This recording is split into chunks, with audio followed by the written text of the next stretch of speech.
Friends, welcome back to our channel OMSAI Bhojanapalli. Morning friends. We are doing the chapter bond valuation, in which in the previous class we completed the discussion regarding bond immunization strategy, but we did not write the solution and then explanatory notes.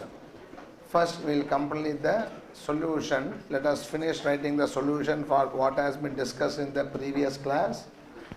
Once that is completed, then we will move on to two more problems in that immunization as well as horizon analysis. Both are almost same. We will complete both those two sums, the next two, 18th, 19th, 20th and 21st sum. Once we complete that, today we will be doing another easy concept but a very important concept called as forward rates. This forward rate is a question that can be separately asked or has been separately asked in number of examinations, as well as it is one of the important calculation for swap valuation later. So a very important concept called as forward rates we will be discussing in today's class. Once it is over, we will discuss one or two miscellaneous sums if we have time. So that next class we will discuss convertible bond and then bond convexity. In one more class, we will be completing this chapter, bond valuation, and move on to dividend policy, which discusses about equity share valuation aspects. So before I start, whether good or bad news, I don't know. Tomorrow we don't have SFM class. The full day power shutdown is there tomorrow, so we cannot be having class 9 to 5. I think DT class will be there. The remaining two will not be there. Okay, no. Please. Power shutdown confirmed, Abba? Suppose the shutdown is not there. There is announced, say, 10 days earlier. Shutdown is not there. SMS will come that we will be having class. Okay, we should not waste time. Okay, if it is not there, you can. That is, if class is there, SMS will come. Otherwise, as now the class stands cancelled. Okay, I think there's a maintenance shutdown tomorrow. Please. Since tomorrow you don't have class, today please cooperate, remain silent as much as possible. Okay, stop talking. Let us summarize what is done in this bond evaluation before we continue further. Settle down, please. Companies requires assets to do the business. For that it requires funds. The funds can be provided by equity as well as debt. With their funds, assets are purchased and the assets are utilized to generate return. The return generated should be shared between the fund providers, where one person wants a fixed return irrespective of the profit earned, another person wants a variable return. So we call as equity and then debt. So the debt only we call as fixed income securities. The popular among them is bonds, which are traded in the market. How shares are traded in the stock exchanges, same way bonds too are traded in the same stock exchange. So we are discussing about the concepts relating to the bonds. We saw there are four types of bonds: plain bond, annuity bond, perpetual bond and zero coupon bond. Plain bond pays coupon for n years and redemption in the nth year. Annuity bond pays annuities or installments each year, which takes care of interest portion as well as a portion of principal amount. The perpetual bond pays only coupons but does not have a redemption. Zero coupon bond only redeems, does not pay coupon. All the four, we have discussed four concepts: value, yield to maturity, duration and volatility of the bonds. Value of a bond is the present value of the future cash flows discounted at required rate of return of the valuer or the investor. The value depends on two factors. One is the future cash flows, another is the discount rate. The future cash flow represents the expected return from the bond, and the discount rate represents the required return of the bond, which in turn depends on the risk of the bond instrument. Risk and return gives you the value. So all the four bonds, the value is the present value of the future cash flows. As simple as that. Yield to maturity is the yield the bondholder earns if he holds a bond till maturity. This YTM is calculated for a plain bond in three ways: Formula 1, Formula 2 and IRR method. Formula 1 is interest after tax plus amortization divided by average price. Formula 2, interest after tax plus amortization divided by weighted average price. What is weighted average price? 0.6S plus 0.4M. And the right way to calculate is the IRR of the bond cash flows. Amortization is M minus S divided by N. M is the maturity value, S is the subscription price divided by number of years.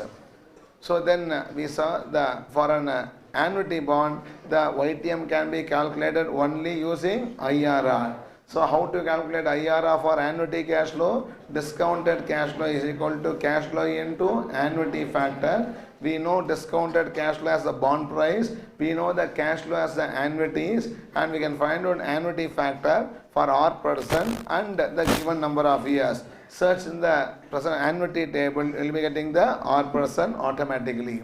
Perpetual bond, the IRR is given by the YTM is nothing but the perpetual coupons divided by the bond price gives you the YTM. Zero coupon bond, calculate the YTM using the formula future value is equal to present value into 1 plus N. I hope you are all able to track what I am saying or not. Now, next we discuss about duration of a bond. Duration of a bond is the average period for which my money is locked inside the bond. A better definition is the optimum holding period to protect my yield. Above that only last class we have discussed. It is one of the working note for the volatility. We will see the derivation in the next class. Now, the duration can be calculated for a plain bond in two ways: table approach, formula approach. In table we have years, the cash flows, discount the cash flow using YTM, find out the discounted cash flows, discounted cash flow to the bond price by the proportion into years gives you the duration. Or you can find out duration using the formula 1 plus y by y minus 1 plus y plus t into c minus y divided by c into 1 plus y power t minus 1 plus y. For annuity bond also we can find out using the table method or the formula. But the formula reduces, becomes simpler. What is the formula? 1 plus y by 1 minus t by 1 plus y power t minus 1. For perpetual bond, no table, only formula. What is the duration? 1 plus y by y. And for zero coupon bond, the duration is its maturity, because entire cash flow comes only in the last day. On that day only the amount is going to be recovered. Volatility is nothing but the percentage change in bond price for every percentage change in yield to maturity. Suppose volatility is 3%. The meaning is when the YTM changes by 1%, the bond price inversely approximately changes by 3%. If you want to have some accuracy in that calculation, you have to adjust for convexity, which we will be discussing obviously in the next class. Then the duration can be found out, so the volatility can be found out using the formula duration divided by 1 plus yield to maturity. The volatility is also called as modified duration. Duration we call as Macauley's duration, and the volatility is also called as modified duration, because duration only the second derivative becomes a volatility. Once we discuss about the bond volatility, in between we also discuss about realized yield to maturity. Yield is what the bond gives the bond holder. Realized yield is what the bond holder ultimately earns. What he ultimately earns not only depends on the bond cash flows, it also depends on what he does with the bond cash flow, how he reinvests. Suppose bond gives an YTM of 11%. He can reinvest back at 11%. His realized yield also will be 11%. Bond gives an YTM of 11%. He is able to invest back only at 10%. Realized yield will be less than 11%. Bond gives 11%. He invests back at 13%. Realized yield will be more than 11%. This is what we call as the concept of realized yield to maturity. And earlier we also discussed how to find out bond value for an annual coupon, non-annual. Non-annual means what you should do? Convert into periods and to multiple discount rates visa, also multiple coupon rates visa. Those are all insignificant issues. All this once we completed, last class we also completed our discussion regarding bond immunization. I saw that everybody was in a hurry to leave. Did you all peacefully listen to the immunization or not? Okay, those who said no, raise your hand. Okay, absent or present? Present, okay. Now, when I dictate, you will be able to understand. Once again, it is going to be a reinforcement. You will be able to understand much more better. Okay, that's why always I say one thing. You don't look at the time. Okay, better to come to the class without a watch. Okay, I have the watch. See here. Okay, when I will show in the visualizer also the watch. You can look at the time. You don't look at the time unnecessarily. Once it crosses 9 o'clock, no, as if people sitting in fire, they are wanting to get out and run. Yeah, okay. Now, our class timing is up to 9:15, right or not? And I don't always make you sit up to 9:15. Suppose 9:05 one concert over, I couldn't start another means, I'll leave. But 9 o'clock one concept is midway through, I cannot leave it because next day it becomes difficult to continue. Please ensure that you don't do like that in the future classes. Can I proceed? Now, let's go for the immunization. Now, instead of summarizing it, we'll write now together. While writing, I'll do the explanation once again. Okay, now, that is give the heading bond immunization strategy. I have already done it in the previous class. Now we are writing the solution and notes for that. Okay, bond immunization strategy.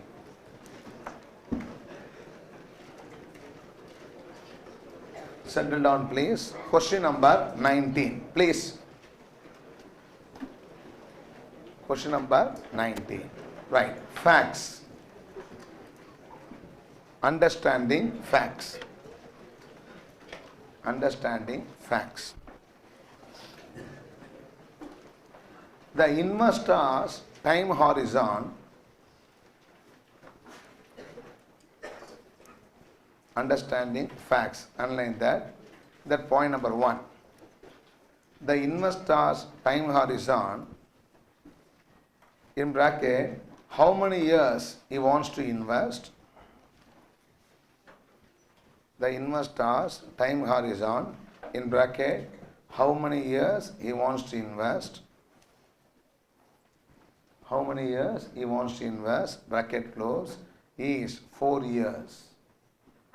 The investor's time horizon is 4 years. The investor's time horizon is 4 years. Point number 2. 2 bonds are available in the market. 2 bonds are available in the market, both giving the yield of 12.6%. 2 bonds are available in the market, both giving the yield of 12.6%. Both giving the yield of 12.6%. Bond A has duration of, point number 3, bond A has duration of less than 4 years. When you write, please also understand and write. Is a revision for you. Bond A has duration of less than 4 years. In bracket write, maturity is 4 years. Maturity is 4 years. Bracket write, maturity is 4 years. And the bond is coupon paying. Maturity is 4 years. And the bond is coupon paying. Hence, duration is less than 4 years. Maturity is 4 years and the bond is coupon paying. Hence duration is less than 4 years. Hence duration is less than 4 years. Shall I proceed or not? Next. Bond B has duration of 4 years. I think it's 0.1234 upon 0.4. Bond B has a duration of 4 years. Bracket like given in the question. The question has calculator given it to you, given in the question. Bond B has duration of 4 years, given in the question. It can also be checked as follows. It can also be checked as follows. It can also be checked as follows. Now, instead of checking this way, writing entire thing, can we write it in the formula or not? It can also be checked as follows. Below that, right? Let's do it together. Duration is equal to, all of you do along with me, duration is equal to, please tell me the formula, 1 plus y divided by y, 1 plus y divided by y minus, next is what? 1 plus y plus t into c minus y, this alone divided by c into 1 plus y power t minus 1 plus y. That's the formula for duration. Respond, yes or no? Now, in this problem, what the yield to maturity? 12.6%. You all remember or not? And what is the term of the bond? 5 years. Remember, for the coupon, 12.6%. Now tell me the substitution. What is 1 plus y? 1.126 divided by 0.126. 1.126 divided by 0.126 minus 1 plus y is what? 1.126 plus t is how many years? 5 years into 0.126 is a coupon. Yield is also what? 0.126. Okay, the whole divided by what is denominator? C is how much? 0.126 into 1.126 power 5 minus 1 plus 0.126. 1.126 divided by 0.126 minus 1 plus y, 1.126 plus t into 5 years into c minus y, 0.126 minus 0.126 divided by c into 0.126 into 1 plus y, 1.126 power 5 minus 1 plus y. Everybody following not? If I simplify this, we'll be getting 4 years, huh? Has anybody checked them? If not, you can check it later. My calculation is right. How many years here? 4 years. It can be checked as follows. Duration is equal to 4 years. Duration is equal to 4 years. Now, have you all finished writing along with me or not? See, we are doing it together. Please, can you put the next slide on? Now. Okay. Now we are writing solution to question number 19. Those who came late. Right? And this question number 19 has been already fully discussed in the previous class. Before I go to the next slide, let us summarize just to have a flow of the understanding. Okay, now our investor wants to invest in the market for how many years? 4 years. I said any person should invest with a plan. Yes or no? He wants to be in the market for how many years? 4 years. He wants to earn how much return? 12.6. So he searched for bonds giving him how much yield? 12.6% yield. Did he find those bonds? Yes. How many bonds he found in the market? 2 bonds. Name the 2 bonds. Bond A and then bond B. Bond A also gives me yield of 12.6%. Bond B also gives me yield of how much percent? 12.6%. The coupon of the 2 bonds is what? Same 12.6%. Since the coupon is equal to yield, today in the market, these bonds are trading at premium or discount or par. Everybody able to understand the facts or not? And only difference between bond A and bond B is bond A is a 4 year. Bond A is a 5 years bond. The maturity of bond A is 5 years. Okay, bond A is having a 4 years term and bond B is having a 5 years. That is, bond A is a 4 years bond and bond B is a 5 years bond. and the duration of bond A should be less than 4 years because it is coupon paying bond, and bond B, we now calculate duration by how many years? 5 years. So duration is 5 years. Sorry, 4 years. That's what I meant. Now, here the question is, I want to invest for 4 years. Should I invest in a bond having a life of 4 years, or should I invest in a bond having a duration of 4 years? What's the question? It is not life of 4 years or duration of 4 years? Duration of 4 years. That only protects me against a yield change. That is what I wanted to prove in this particular problem. Everybody, can I proceed above? No. So I have written the facts. We also proved that the duration of the bond B is 4 years. First slide, I have the clarity or not? No. 1, 2, 3, 4 points completed now? No. Write down. Point number 5. Continue writing. Point number 5. Calculation of, point number 5, calculation of realized YTM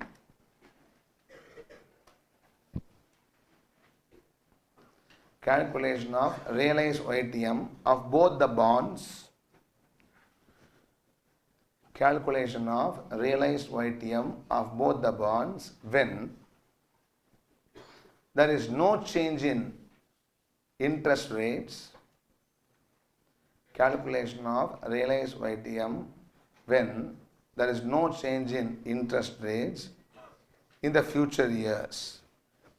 The calculation of realized YTM for both the bonds when there is no change in interest rates in the future years.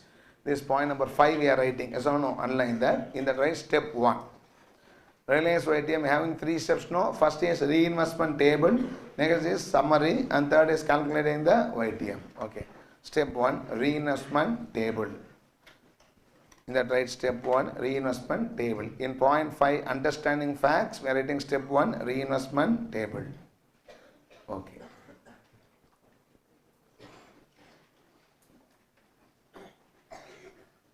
Okay, copy this slide.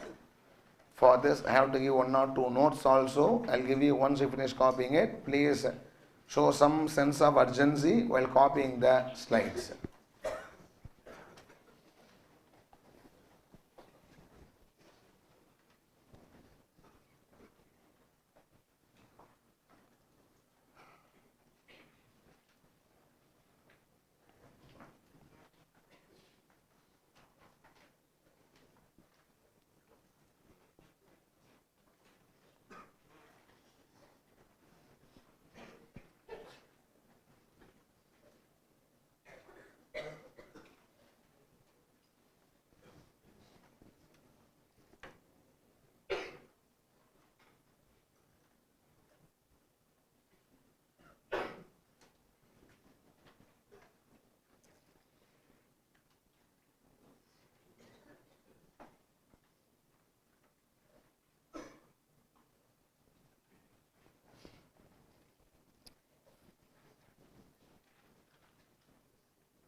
Finish copying on.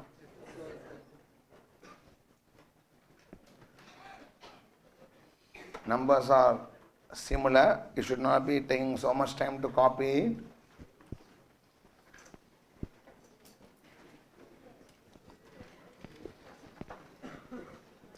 Apply your mind while writing it. That is, don't copy blindly. Understand what we are doing and copy it.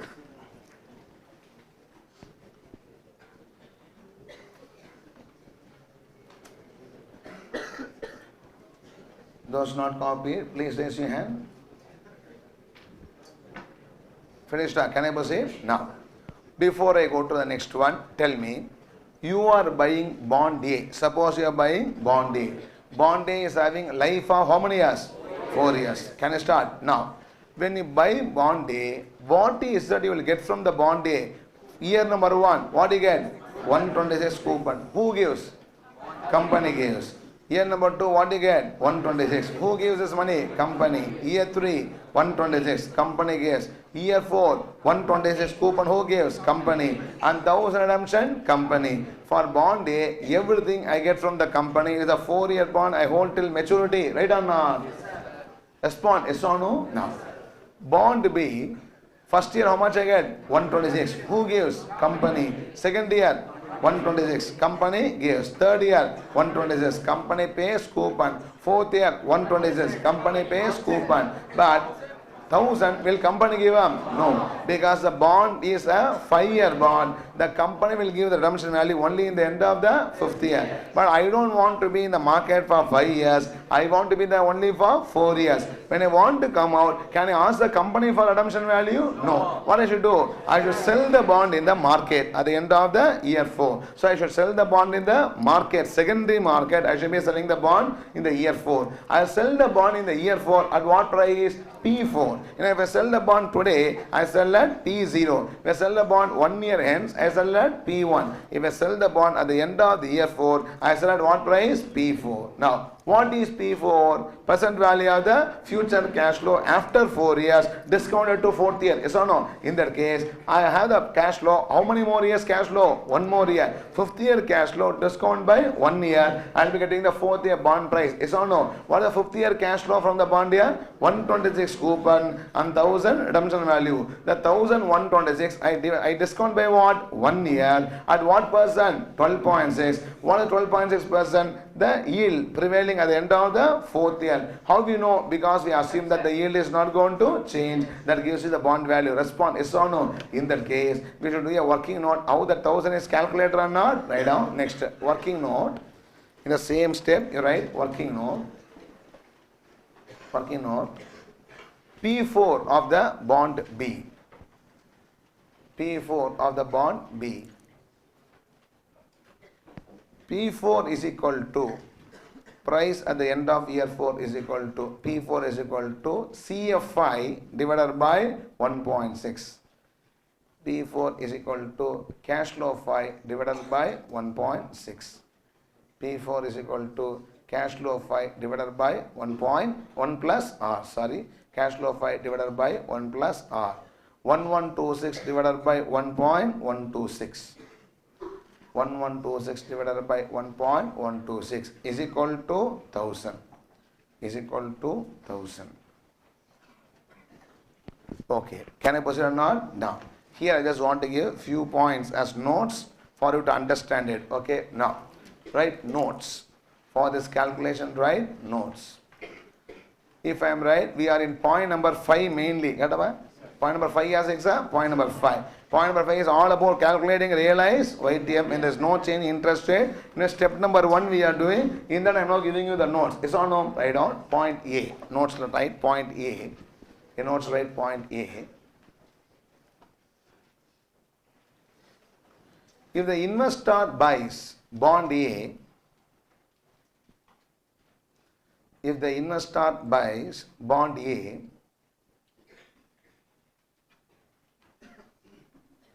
he gets 4 years coupon. He gets 4 years coupon and he gets 4 years coupon and what? 4th year redemption. He gets 4 years coupon and 4th year redemption from the company itself. He gets 4 years coupon and 4th year redemption from the company itself. From the company itself. Point B. If he buys bond B,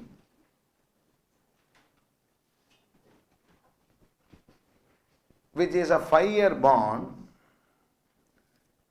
if he buys bond B, which is a 5-year bond, comma, he gets 4 years coupon from the company. He gets 4 years coupon from the company. He gets 4 years coupon from the company and sells the bond in the market. and sells the bond in the market at the end of year 4 and sells the bond in the market at the end of year 4 at what price? P4, and sells the bond in the market at the end of year 4 at P4. Everybody following or not? Continue same point. He will not get, continue same point, he will not get redemption from the company. He will not get redemption from the company because the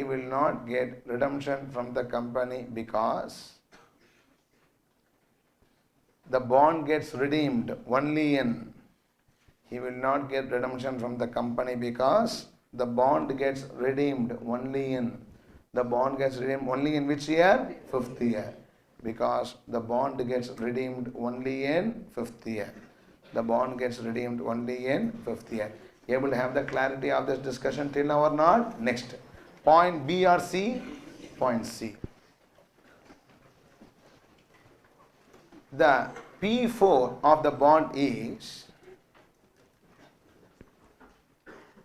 the P4 of the bond is the present value of the future cash flows after 4 years. P4 of a bond is the present value of the future cash flows after 4 years. Now first, second, third year, 4th year, whatever I get, father I don't pay price, I pay price for the future benefit, yes or no? Is the present value of future cash flows of the bond after 4 years, discounted at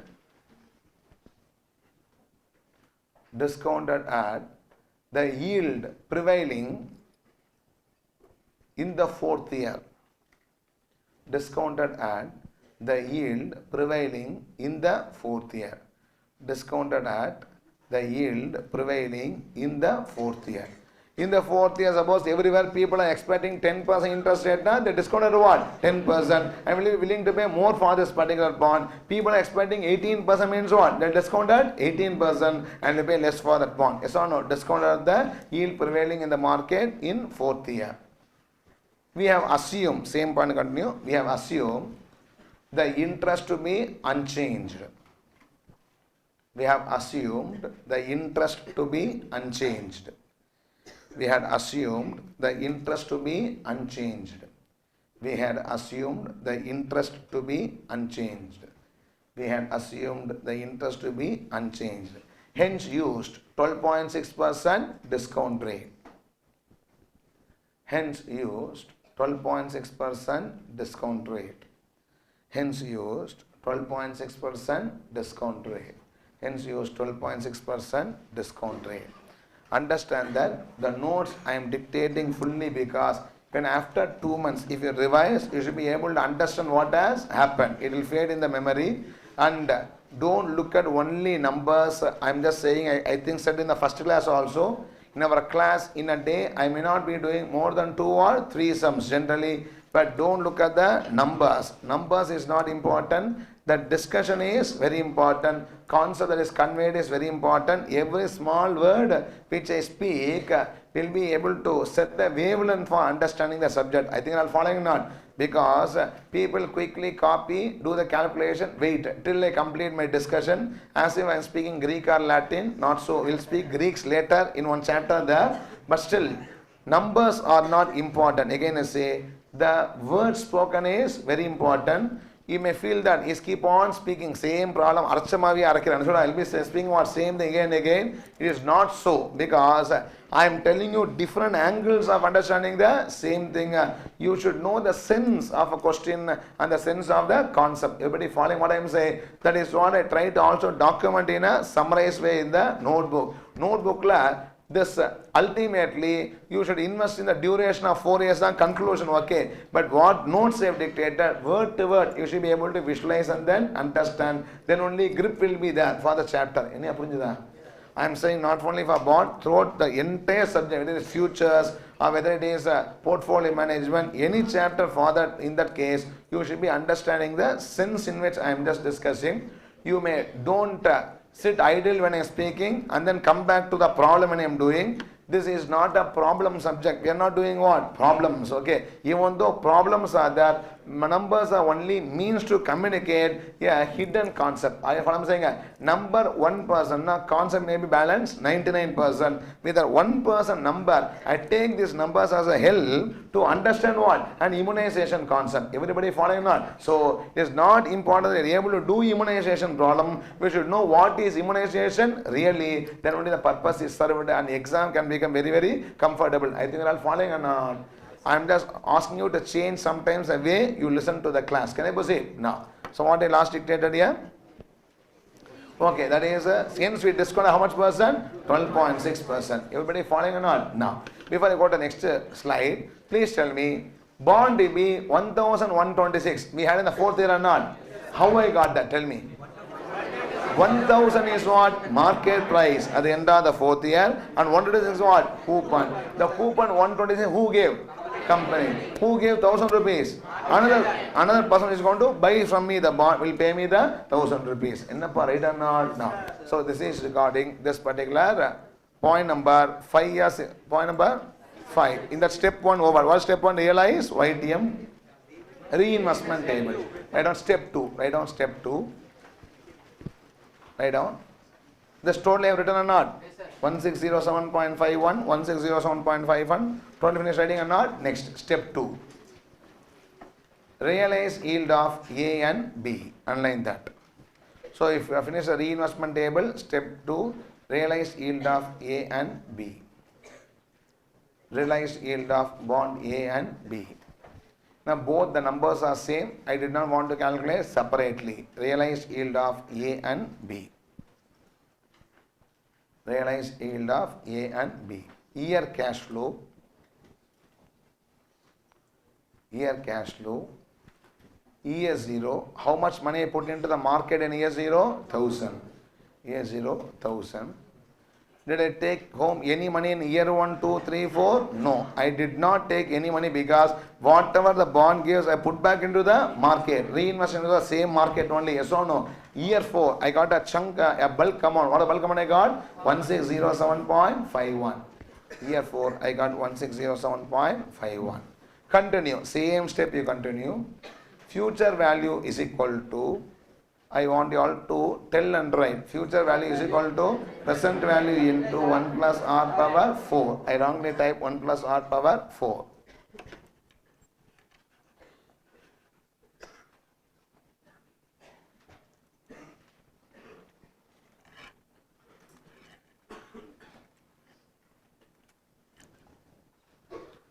Future value is equal to present value into 1 plus r power 4. Okay. Tell me what is the maturity value I am having in my hand. 1607.51 is equal to 1607.51 is equal to what I invested? 1000.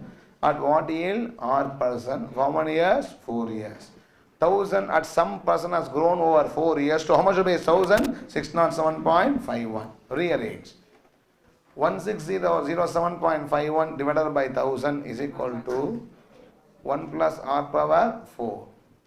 1607.51 divided by 1000 is equal to 1 plus r power 4. Fourth root of 1.60751 is equal to fourth root of 1.60751 is equal to 1 plus r is equal to 1 plus r. 1 plus r is equal to 1.126. 1 plus r is equal to 1.126. R is equal to 0.126 or 12.6%. R is equal to 0.126 or 12.6%. Everybody, can I proceed or not? Next. Point number 6. Now separate point. What you written till now is what? Point number 5. Point number 6. Point number 6. For the investor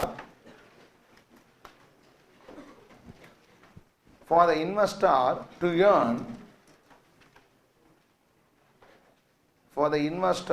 earn a realized return of 12.6%, for the investor to earn a realized return of 12.6%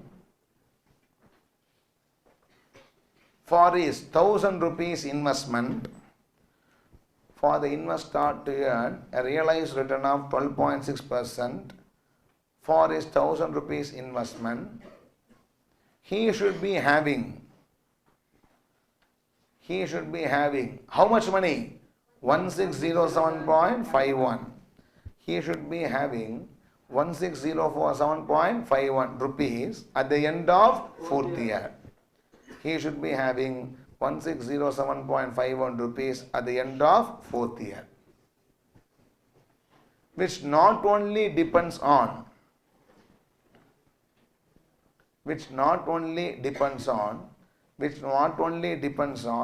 the bond cash flows,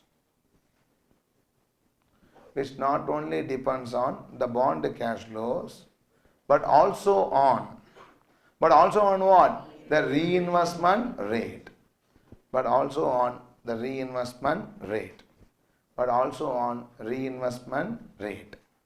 Full stop. Continue. In other words,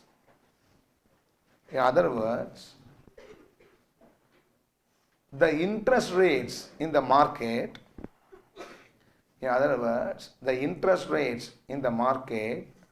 for the next 4 years,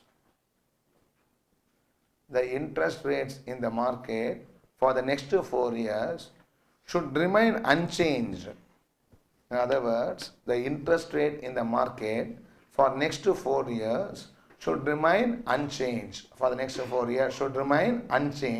For him to earn, should remain unchanged at 12.6%.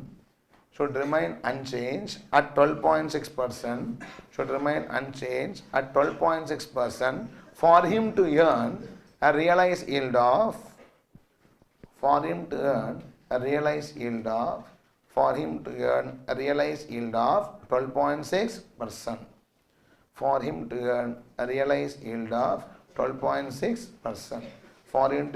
realized yield of 12.6%. This point you are all following or not? So what is it is, our person put into the market, how much rupees here? 1000 rupees. From the 1000 you want how much return? 12.6. Ultimate return required is how much? 12.6. To earn the 12.6 return, it is not only enough. How much should be the money in the hand of 4 years? 1607.51. For getting that money, it is not only enough. If the bond gives me what? 12.6. I should be able to reinvest back at what? 12.6. For this, what should happen? Interest rate should remain unchanged for next 4 years. At what percent? 12.6%. Is it possible?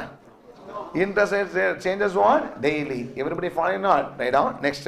Point number 6 or 7? 7. The above scenario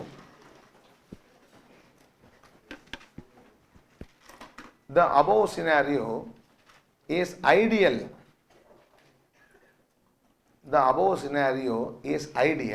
But not realistic.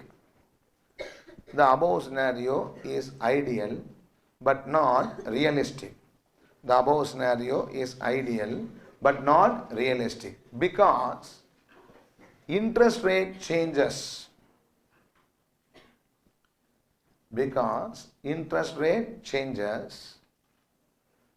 regularly.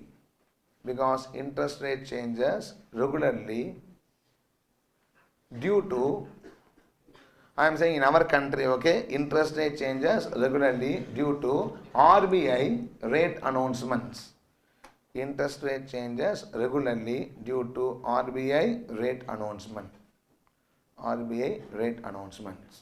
Can I proceed or not? Next. Point number 7 or 8? 8. Point number 8. Suppose in the second year,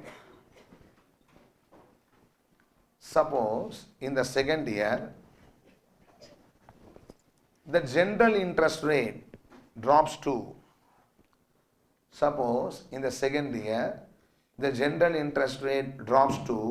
if you remember the question, what percentage? 10%. Suppose the second year, the general interest rate drops to 10%. The position of the two bonds is as follows. the position of the two bonds is as follows. Now we have to write separately because the numbers are going to change now. Now write down first. Step 1, bond A. Step 1, bond A, copy this. Bond A, copy this. Now I just ask a question. Everybody are you understanding writing or not? Till now what is happening? Are you following up? Now bond A, copy this. What is the change I am doing? I am investing the money back at what? 10%. Last class, so many persons asked me a question. Sir, interest rate change to 10% only in second year. Why you are compounding first year itself at what? 10%. Don't ask like that. See, when I get this 126 rupees, beginning of first year, end of first year, end of first year. Today evening I get that 126. When I go to the bank, tomorrow, when I go to the bank, it becomes second year. Tomorrow when I go to the bank, the interest rate in second has changed to what? 10%. I invest only at 10%. I think they're all falling or not? Now.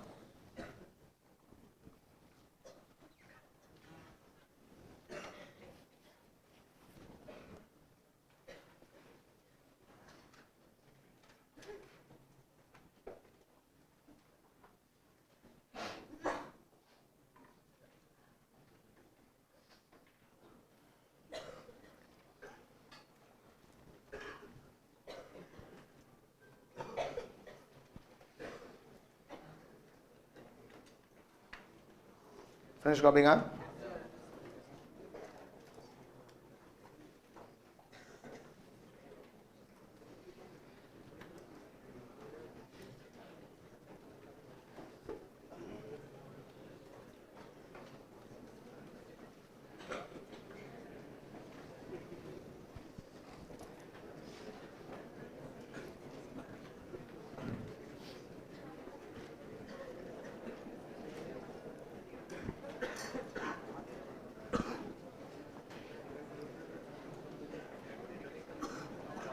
Stop talking. Those not copy, raise your hand.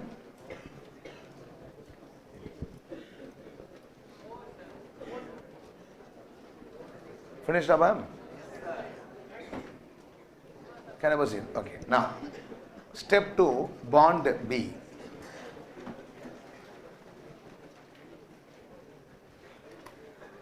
When you do bond B, have working note, we have to calculate P4 because I don't get redemption from the company. I have to sell in the market at the end of the 4th year. So please write P4.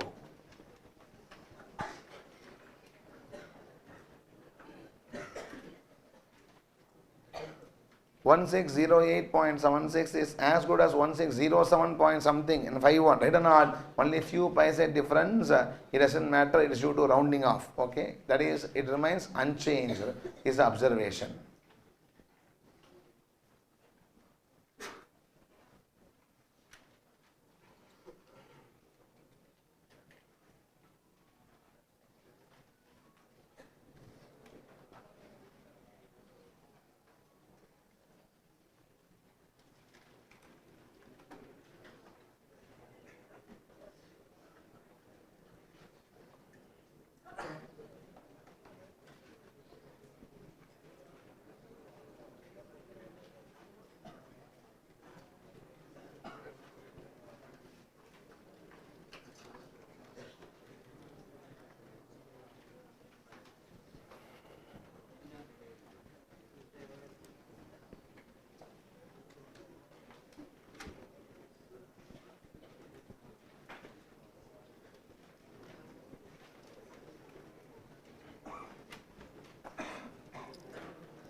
Finish copying, huh?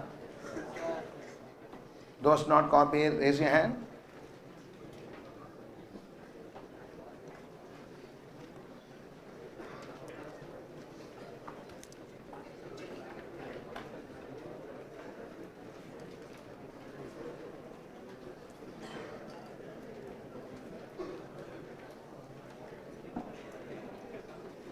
Finish up, huh?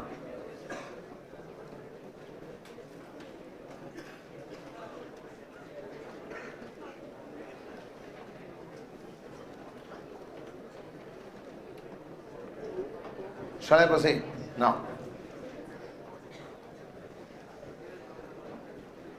Write down, note, for this point, note. Before I write the note, tell me, bond B holder gets first year from whom? Company coupon, second year, company coupon, third year, company coupon, fourth year, company coupon, and sells in what? At how much rupees? Why, tell me, why the market is paying him for this bond 1024 rupees? Because the market wants only 10% return. The bond is giving 12.6% coupon. Is an attractive bond for the market or not? Yes. They are willing to pay how much rupees? 1024 rupees for this particular bond, giving 12.6% coupon. Respond yes or no? Write down. Note. Write down note. The bond B investor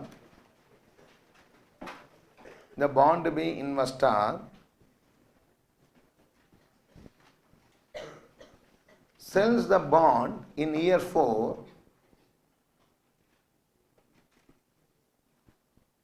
at rupees 1024. The bond B investor sells the bond in year 4 at rupees 1024. Sells the bond in year 4 at rupees 1024, making a capital gain of, he purchased for 1000 and selling for 1024, no? Make a capital gain how much rupees? 24. Making a capital gain of 24. Making the capital gain of 24. Full stop. Continue. The bond price increased because the bond price increased because the market was expecting only 10%. The bond price increased because the market was expecting only 10%, but the bond gives a coupon of 12.6%. The market was expecting only 10%, but the bond gives a coupon of 12.6%. But the bond gives a coupon of 12.6%. Just an explanation of the 1024. That's all. Can I proceed? Now, tell me point number 7 or 8? Point number 9. Point number 9. When the general interest rate drops, the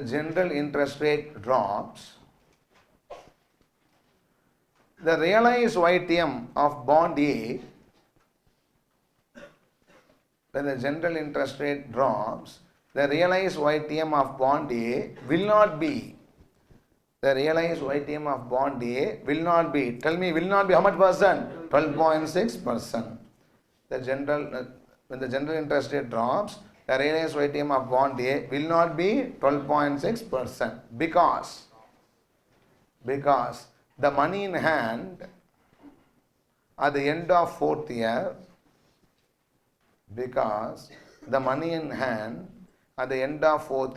is not,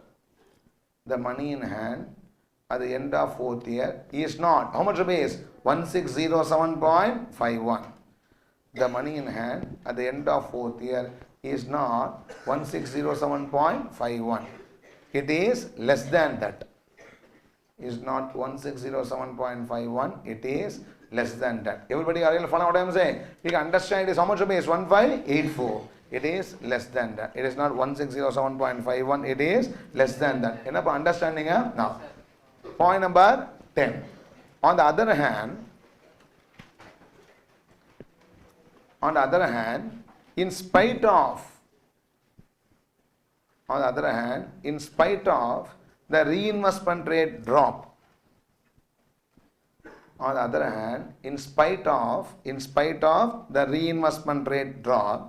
in spite of the reinvestment rate drop, bond B continues to give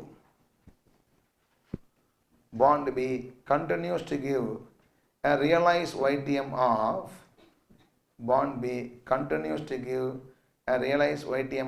how much percent? 12.6%. Bond B continues to give a realized YTM of 12.6% since its maturity value continues to be since its maturity value continues to be 1607.51. Since its maturity value continues to be 1607.51. 1607.51. In bracket, write 1608.76. In bracket, write 1608.76 is due to what difference? Rounding off difference. 1608.76 is due to rounding off difference. Don't fight me, sir. It is 1608, not 1607. It's due to rounding off difference. 1608.76 is due to rounding off difference. Bracket close. Everybody, are you following or not? Now. Next, point number 10 or 11? 11. Point number 11. Point number 11.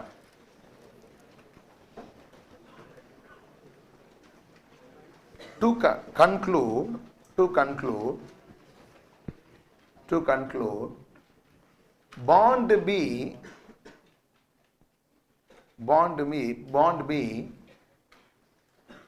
realized YTM, bond B realized YTM is assured irrespective of, bond B realized YTM is assured irrespective of, what? Interest rate changes. Bond B realized YTM is assured irrespective of interest rate changes.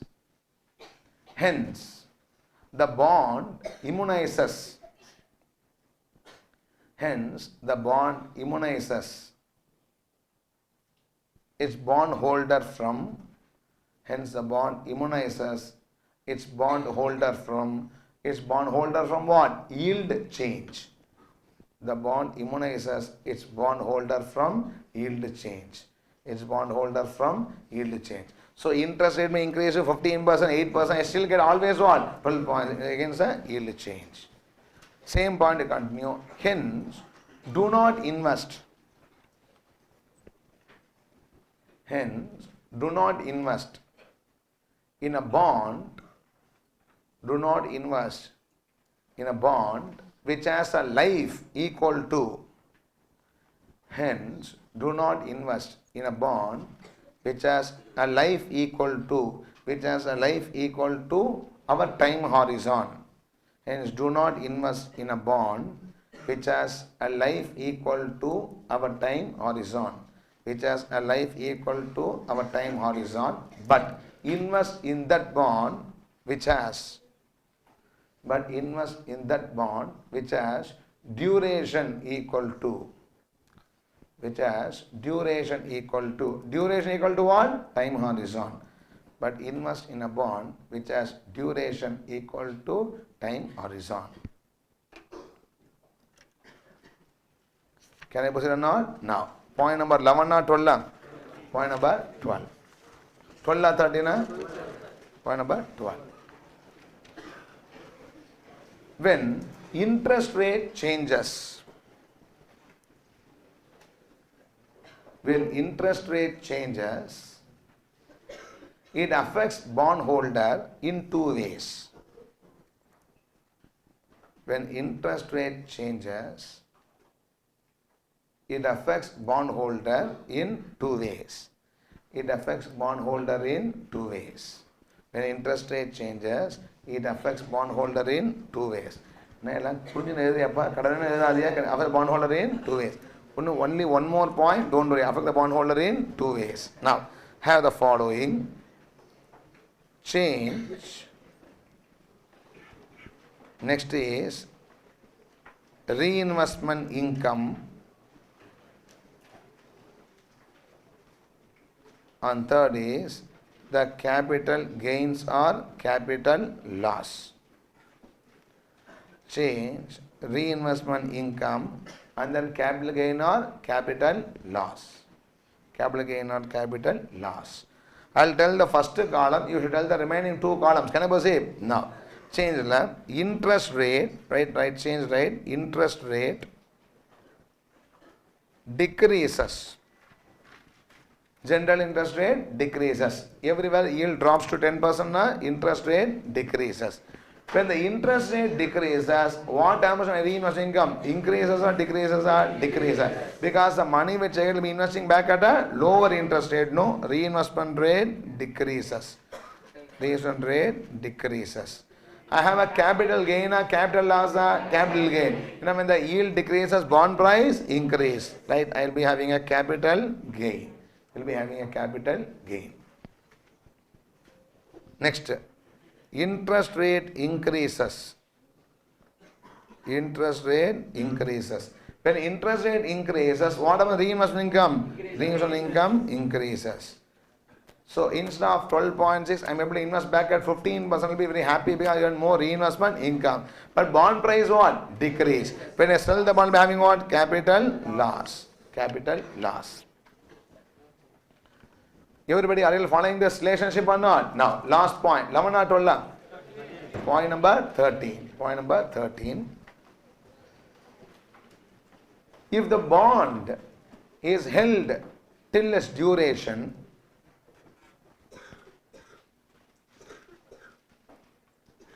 if the bond is held till its duration, if the bond is held till its duration, the reinvestment income increase or decrease.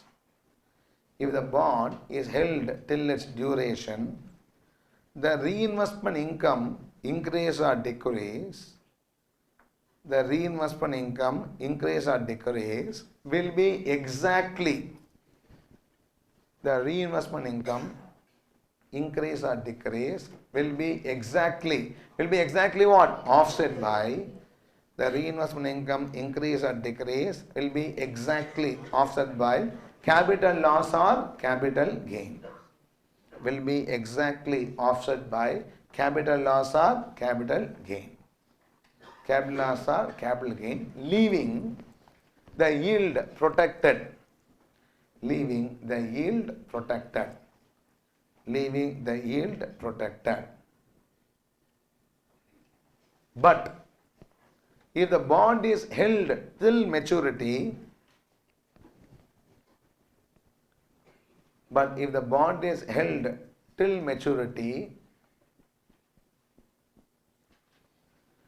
will not be in a position to, but if the bond is held till maturity, we will not be in a position to make. We will not be in a position to make what? Capital gain through price movements. We will not be in a position to make capital gain through price movements. We will not be in a position to make capital gains through price movements. Because why we cannot make capital gain through price movement? Because what? Company pays agreed redemption value. Because company pays agreed redemption value. Company pays agreed redemption value irrespective of the yield change. Because company pays agreed redemption value irrespective of the yield change. Irrespective of the yield change. Irrespective of the yield change. Okay.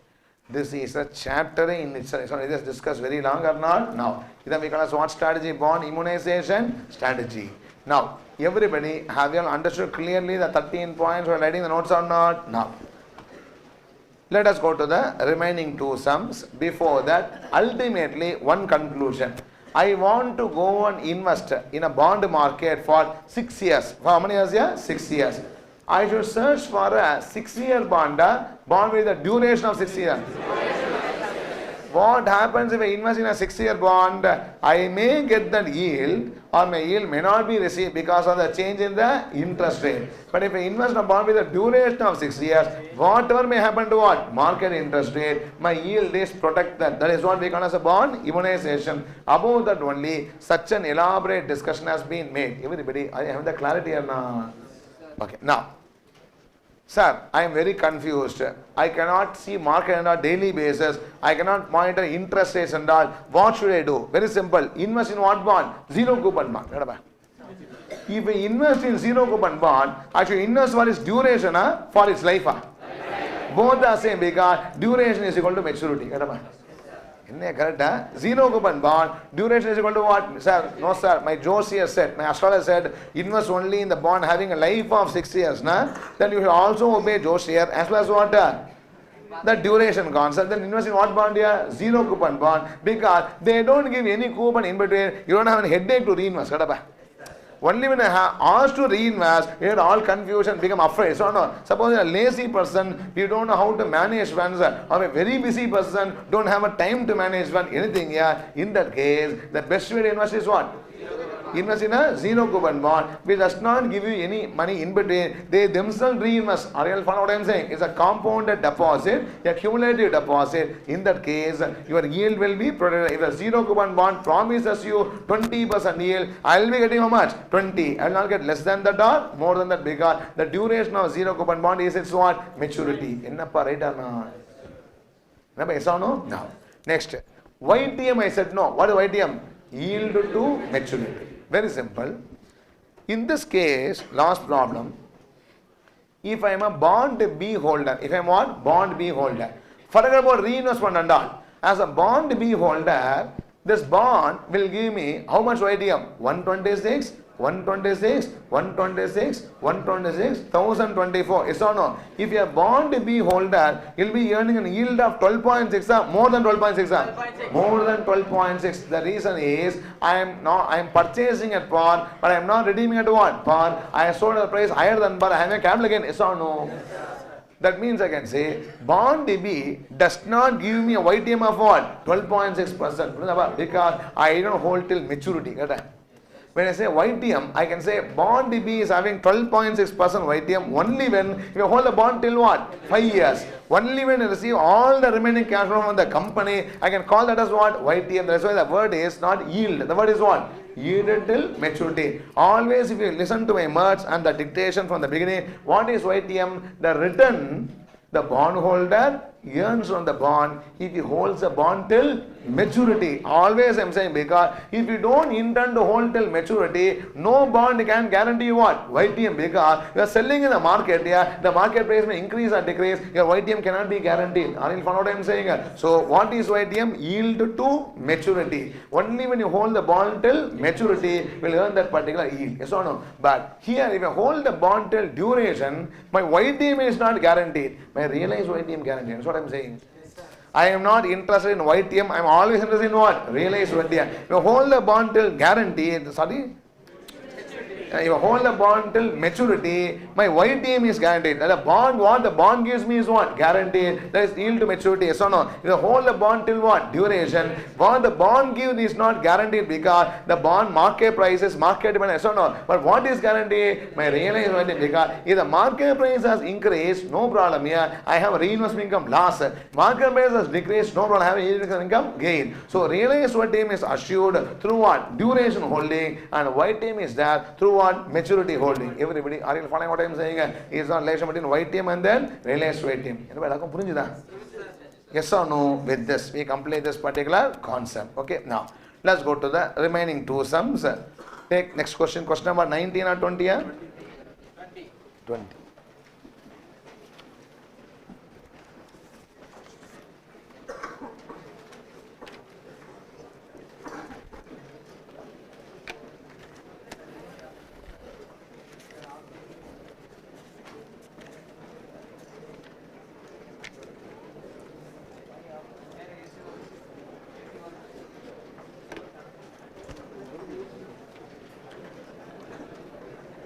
Please.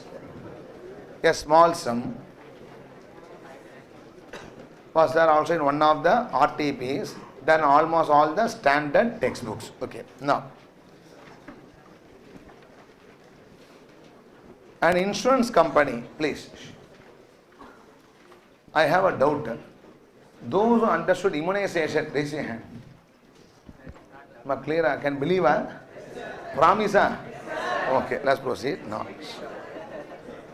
Father Nambike, okay, people, okay, Ambo and Satavita, can I proceed? No. Question number 20. Stop talking. An insurance company has an obligation to pay 2,15,900 after 10 years. The market interest rate is 8%. So the present value of the obligation is 1 lakh. It is wrongly typed. It is 1 lakh. Okay. It wants 2,15,900 after 8 years. Now present value is going to be how much rupees? 1 lakh. Insurance company's manager wants to fund the obligation with a mix of a 6-year zero coupon bond and a perpetuity paying annual coupons. In what proportion should he buy this debt instrument? Is a question that is being asked. Okay. Please go through the question before we start with the solution.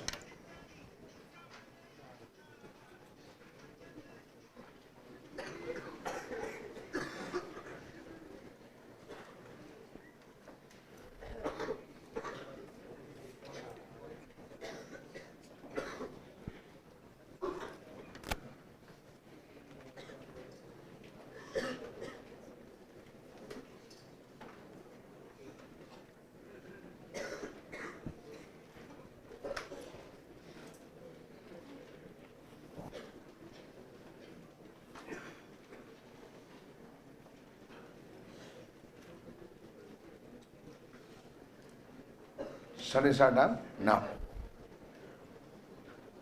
See, insurance company always estimates its liability claims, right or not? They cannot get premium from you and sit jolly, okay, because anytime it may it may be enforced, or at least you have to pay the surrender value or the final settlement, etc. to actuaries. There will be always finding out their likely liability claims in each and every year, and on that basis only they do the fund management. If you see globally or nationally also, in stock markets, in private equities, or in any other joint, that is venture capital funds, everywhere the main person who invests is what? One is pension fund, another is what? Insurance company, because everybody gives so much premium or not. They should be doing with that premium something. So they use all these techniques. Whatever we study in final level, most of the techniques are used by what? These companies to manage their funds. Now, one simple example, they took it here. An insurance company estimates that its liability claim after 10 years is going to be how much rupees? 2,15,900. That is, it has to have 2,15,900 rupees at the end of what? 10th year to settle a claim. Are you following what I'm saying? The claim may not be only on happening of an event, it's based on actual valuation. Are you following or not? No. That means it wants at the end of the 10th year how much money in the hand?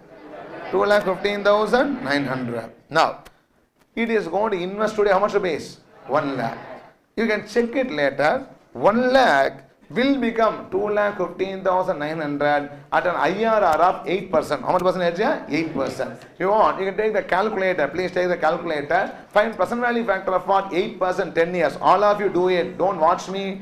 Look at the notebook. 1 divided by 1.08. Everybody take the calculator. Calculator, yes or no, take calculator. Tell me, 1 divided by 1.08 is equal to how many times? 10 times. 1 divided by 1.0 is equal to 10 times. What's the number? Annuity, PV factor. 1 divided by 1.08 is equal to how many times? 10 times. What number? 0.4632.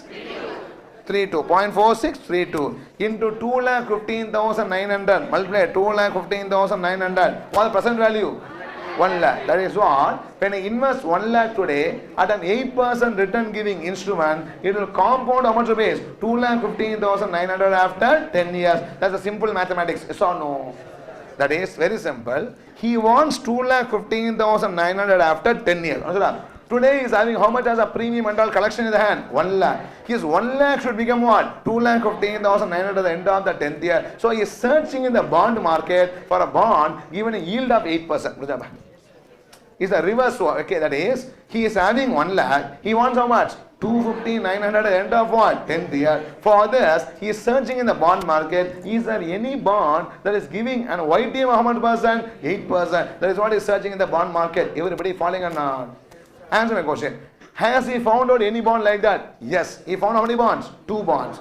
One is a zero coupon bond giving 8% YTM. Another is what? A perpetual bond giving a YTM of 8%. Two bonds are giving his desired 8% YTM. Or two bonds here, zero coupon bond 8% and perpetual bond 8%. The zero coupon bond is having a maturity of how many years? How many years here? 6 years. And the perpetual bond is having maturity how many years?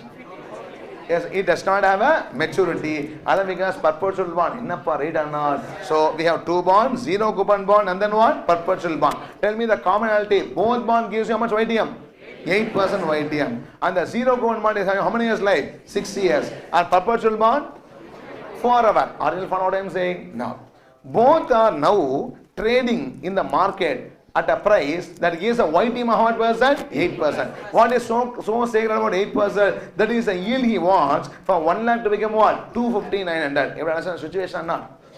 Now, the problem is, he cannot go and buy this bond straight away because the bond may give 8% YTM, but ultimately he should realize 8% YTM. Correct or not? It all depends on the reinvestment rate, interest rate changes, etc. Everybody following up? Now, he should not invest in a bond with a life of 10 years. He should invest in a bond with what? A duration of 10 years. Now, let us see whether these two bonds are having duration of 10 years. If not, what is their duration? Can I proceed or not? Now, we will write the answer later. Let me first do it. Okay. Now, tell me this question number 20. Now, see, duration of a zero coupon bond is its maturity. Yes or no? For the maturity here, 6 years. So, the zero coupon bond is having a duration of 6 years. But he wants a bond with duration how many years here? 10 years. Does it satisfy his expectation or not? No. Because he wants a bond with a duration of 10 years. Having a duration how many years here? 6 years. Leave it. Next is what bond? Perpetual bond. Duration of a perpetual bond. What the formula? 1 plus y divided by y. Yes or no? Now, the yield to maturity is 8% or not? It is 1.08 divided by 0.08. What the duration? 13.5 years. Now tell me, is a perpetual bond matching its duration up? No. See, he wants bond with a yield of 8%. He found out two bonds. One zero, another what? Perpetual. His time horizon is how many years? 10 years. He wants to invest in bond with a duration of what? 10 years. Unfortunately, 8% yielding bond, both doesn't have what? 10 years duration. One is having 6 years, and having what? 13.5 years. One is having duration less than 10 years, and having duration of what? More than 10 years. I couldn't find a single bond in the market having a duration of what? 10 years. Issue. Is a story. This is going to be the story. Okay. Now, let me summarize. Don't get irritated. I am the insurance company. I want how much money after 10 years? 12,15,900. How much money I have available to invest today? 1 lakh. That 1 lakh to become 2,15,900. My investment should fetch me how much yield? 8%. I went to the bond market, searched for bonds with a yield of what? 8%. Did I find out any bond or not? Yes. I found out how many bonds? 2 bonds. A zero coupon bond and what? Perpetual bond. Zero coupon bond is having a life of 6 years. Next is, my time horizon is how many years? 10 years. But the zero coupon bond duration is 6 years. Perpetual bond duration is 13.5 years. I could not immunize myself because I couldn't find a bond that gives a yield of 8% as well as duration of what? 10 years. That is my problem. Everybody yes or no? What I do is, the individual duration may be less than 10 years or more than 10 years. But I am going to construct a portfolio. I am going to construct what? Portfolio. What is portfolio? Group of assets. Portfolio means what? Group of assets. When I invest in a single share, I am said to be holding 1 share. When I invest in shares of 3 companies, I am said to be holding what? Portfolio. Respond. Are you following or not? No. I am holding only shares of Axis Bank. Then I am not holding portfolio of assets. I am holding only what? 1 asset. I am holding share of Axis Bank. I am holding an MTG share. I am holding a share of some other company, TCS. In that case, I am certainly holding what? Portfolio of shares. The word portfolio means what? Group of assets. I call it as what? Portfolio. Now, my individual bonds may not give me a duration of what? 10 years. But I can construct a portfolio with these 2 bonds that can give me a duration for the portfolio for 10 years. Yes or no? Now that means I should have a portfolio that gives me an average duration. How many years here? 10 years. The bonds may not protect me, but the portfolio bonds may what? Protect me. Are you following what I am saying? The bonds may not protect me, but the portfolio bonds may what? Protect me. Everybody following on? In that case, the question is simple. In what proportion should I invest in what? Zero coupon bond and the perpetual bond, so that I am immunized against what? The yield change. Everybody are you following the question or not? No. Let me complete, then we can just write the answer together. Okay? Now, see.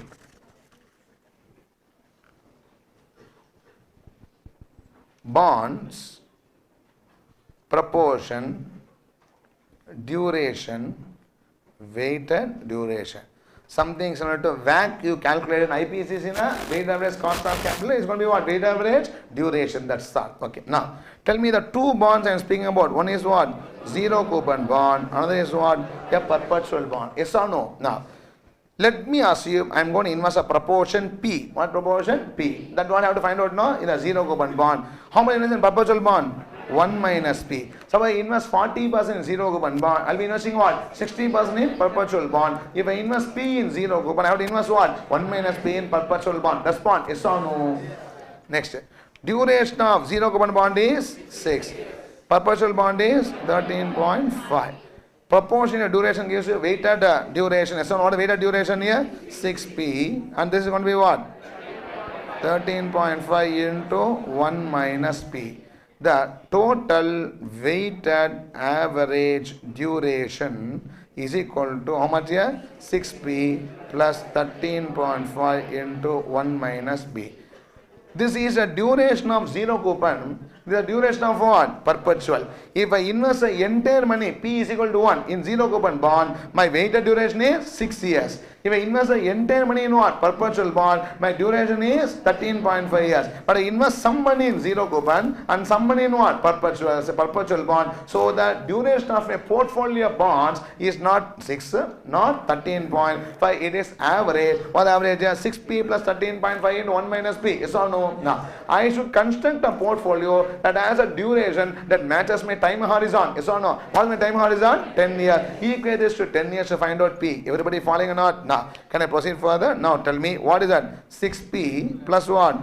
13.5 minus 13.5P should be equal to 10. Because my time horizon is 10 years. Rearrange this. What happens is, I bring the 10 this side. 13.5 minus what? 10 is equal to, bring it that side. 13.5P minus 6P is how many P's? 7.5P. Yes or no? Now tell me, 7.5P is equal to how much here? 3.5. That means P is equal to 3.5 divided by 7 point. Is equal to how much? 0.4667. That is 1 lakh rupees I am having or not? In which 0.4667, 1 lakh is what? 46,670 rupees. I will invest in what? Zero coupon bond, and the balance should be invested in perpetual bond. Is the answer for this particular question, right or not? To answer this question, you should know the following. Number one, you should know that duration should be equal to time horizon. Immunization concept should be known for this problem, right or not? Number two, we should know how to calculate duration of a zero coupon bond as well as what? Perpetual bond. Hence, we cannot do this particular sum, right or not? And third, we also know the simple time value of money, that 1 lakh will become what? 250,900 after 10 years at what rate? 8%. You should be having a clear grip over the chapter to answer this small question. Everybody following or not? It's very easy to answer a big capital budgeting problem, but difficult to answer problem which are market based, because one should understand the sense of the concepts. Are you following or not? With this, the problem has been completed. Now tell me, insurance company is having how much money in the hand? 1 lakh. It should put the 1 lakh in which bond?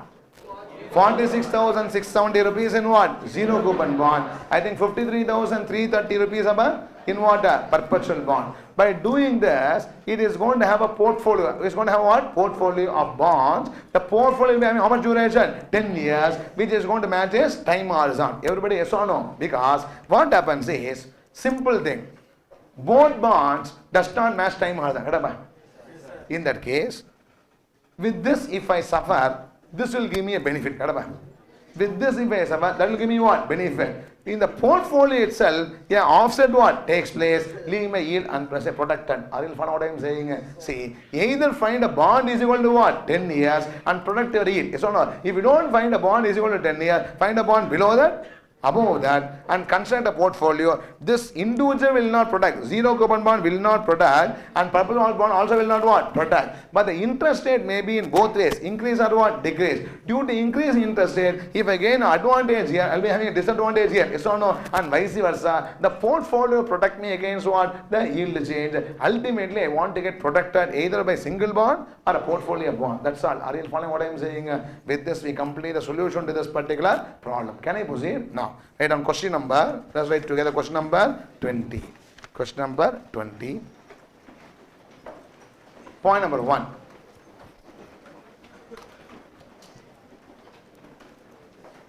Point number 1. The insurance company wants after 10 years. Point number 1. The insurance company wants after 10 years. The insurance company wants after 10 years 2,15,900. The insurance company wants after 10 years rupees 2,15,900 and has rupees 1 lakh to invest today. And has rupees 1 lakh to invest today. Point number 2. To get the desired maturity value,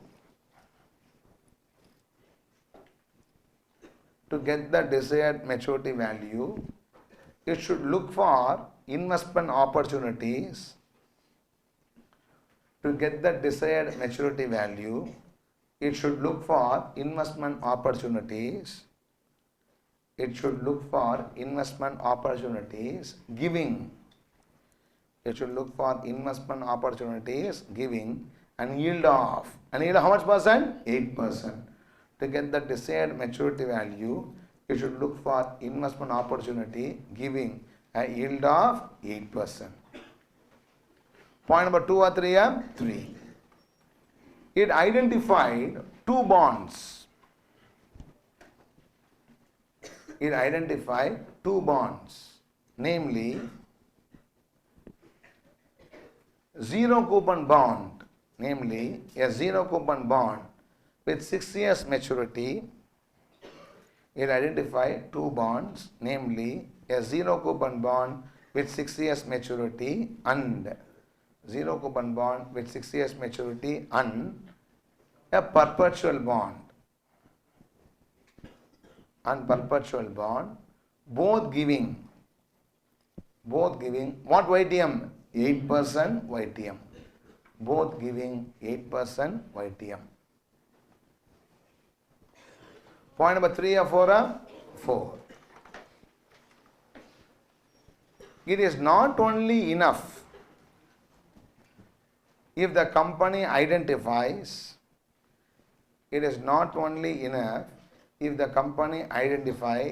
bonds with 8% YTM. It is not only enough if the company identifies bonds with 8% YTM. It is not only enough if the company identifies bonds with 8% YTM. It should also search for the bonds.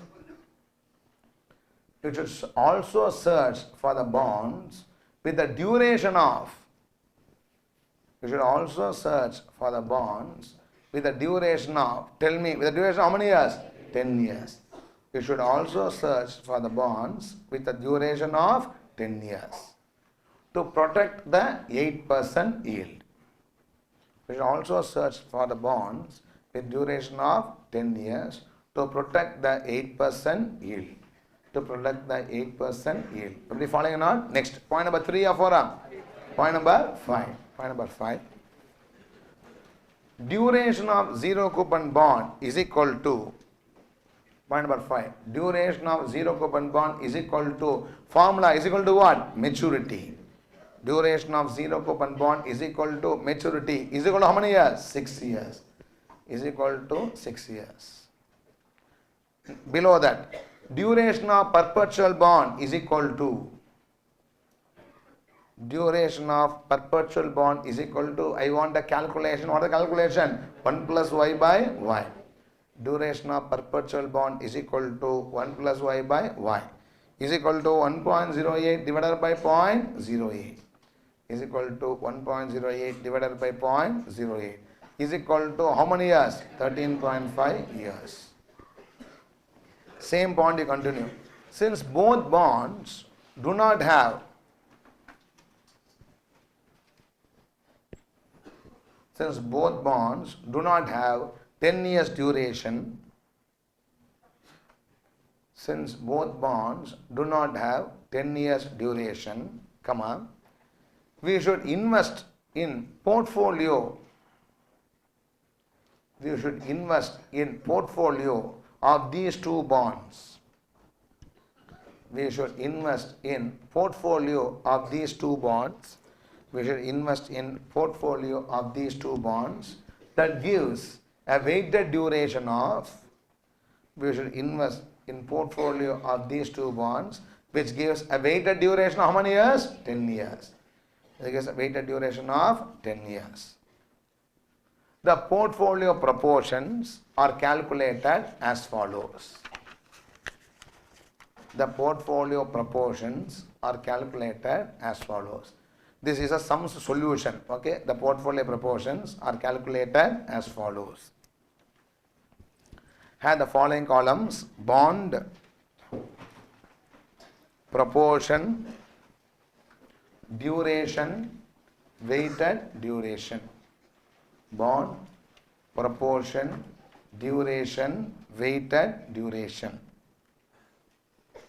Bond, proportion, duration, weighted duration. Involve yourself and write. Tell me the name of the two bonds. Zero bonds, perpetual bonds. Bond is zero bond and then perpetual bonds.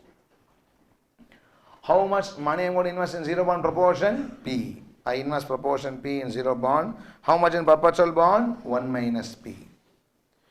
Duration is 6 years, 13.5 years. 6 years, 13.5 years. Weighted duration 6P, 13.5 into 1 minus P. 6P, 13.5 into 1 minus P.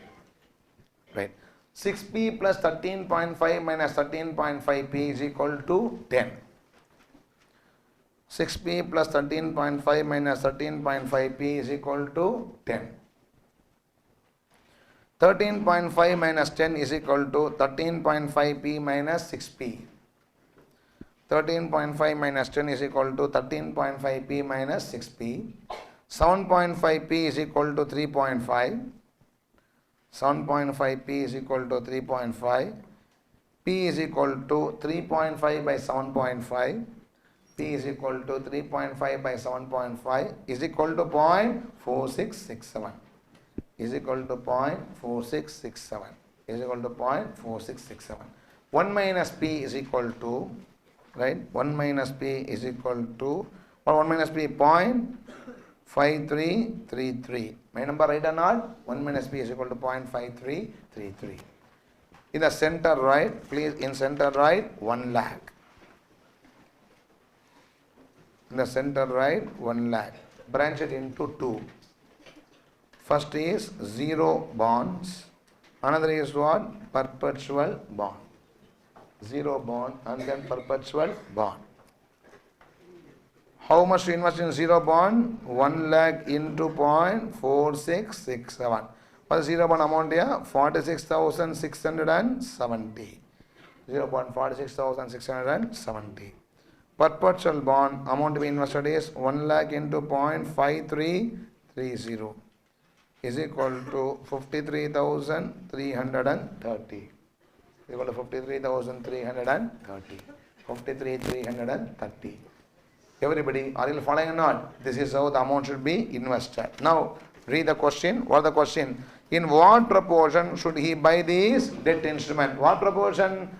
0.4667 and then 0.5333. The question stands answered. Everybody yes or no? One of the ISAA final examination problem for 7 marks. Tell me, 7 marks, worth or not? It will not, that is, I have explained, given notes and did the sum here. It will not take more than 5 minutes to complete the sum. It will not. But it is not 7 marks for the quantum of calculation you are doing. It is 7 marks for understanding so many concepts. We can never understand the sum unless you know the concept of immunization. Number 1, yes or no? Unless you know how to calculate the duration, unless you know about zero coupon bond and what? Perpetual bonds. All the discussion made in the chapter till now helped us to solve this problem very easily and quickly. Everybody, are you comfortable or not? Now, with this we complete the question number 20. Can we move to question number 21 or not? Yes, very interesting sum. Mark it as important. Take question number 21.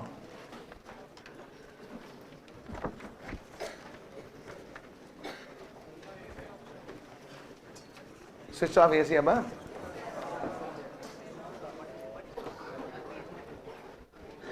AC.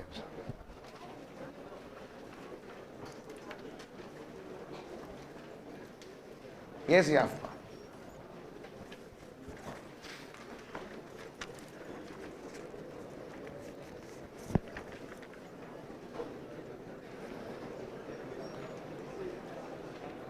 Okay, please. A very good problem. If we do this problem with full grip, we can understand all percentages in bond chapter. We have seen so many percentages are not there. Every percentage can be understood with full clarity by doing this particular sum. All eventualities or calculations are covered by this particular problem. I give the name horizon analysis. That is, a person investing for some number of years would like to know from the bond for the period so many issues or not. Everything can be learned from this particular problem itself. Not difficult, all are known to us, but in one place number of issues can be seen at one time. Can I proceed? Now take question number 21. Please don't talk. A rupees 1 lakh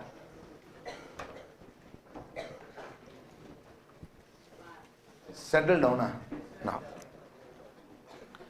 A rupees 1 lakh per 5-year maturity bond with a 9% coupon rate paid annually currently sells at an yield to maturity of 8%. When you read this data, what should come to your mind? Tell me. The bond is trading at 1 lakh, not 1 lakh.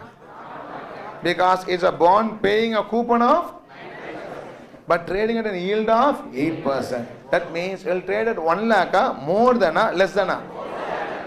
Less than, more than, more than. Because everybody wants how much? 8% yield. The bond is giving 9% coupon. Investors are willing to pay what? More for that bond. In other words, they earn 9% coupon. Ultimately has got only what? 8% yield because of the capital loss. It will be eroding the coupon income. Respond yes or no. That means the bond should be trading at premium in the market. Respond. Are you following up? No.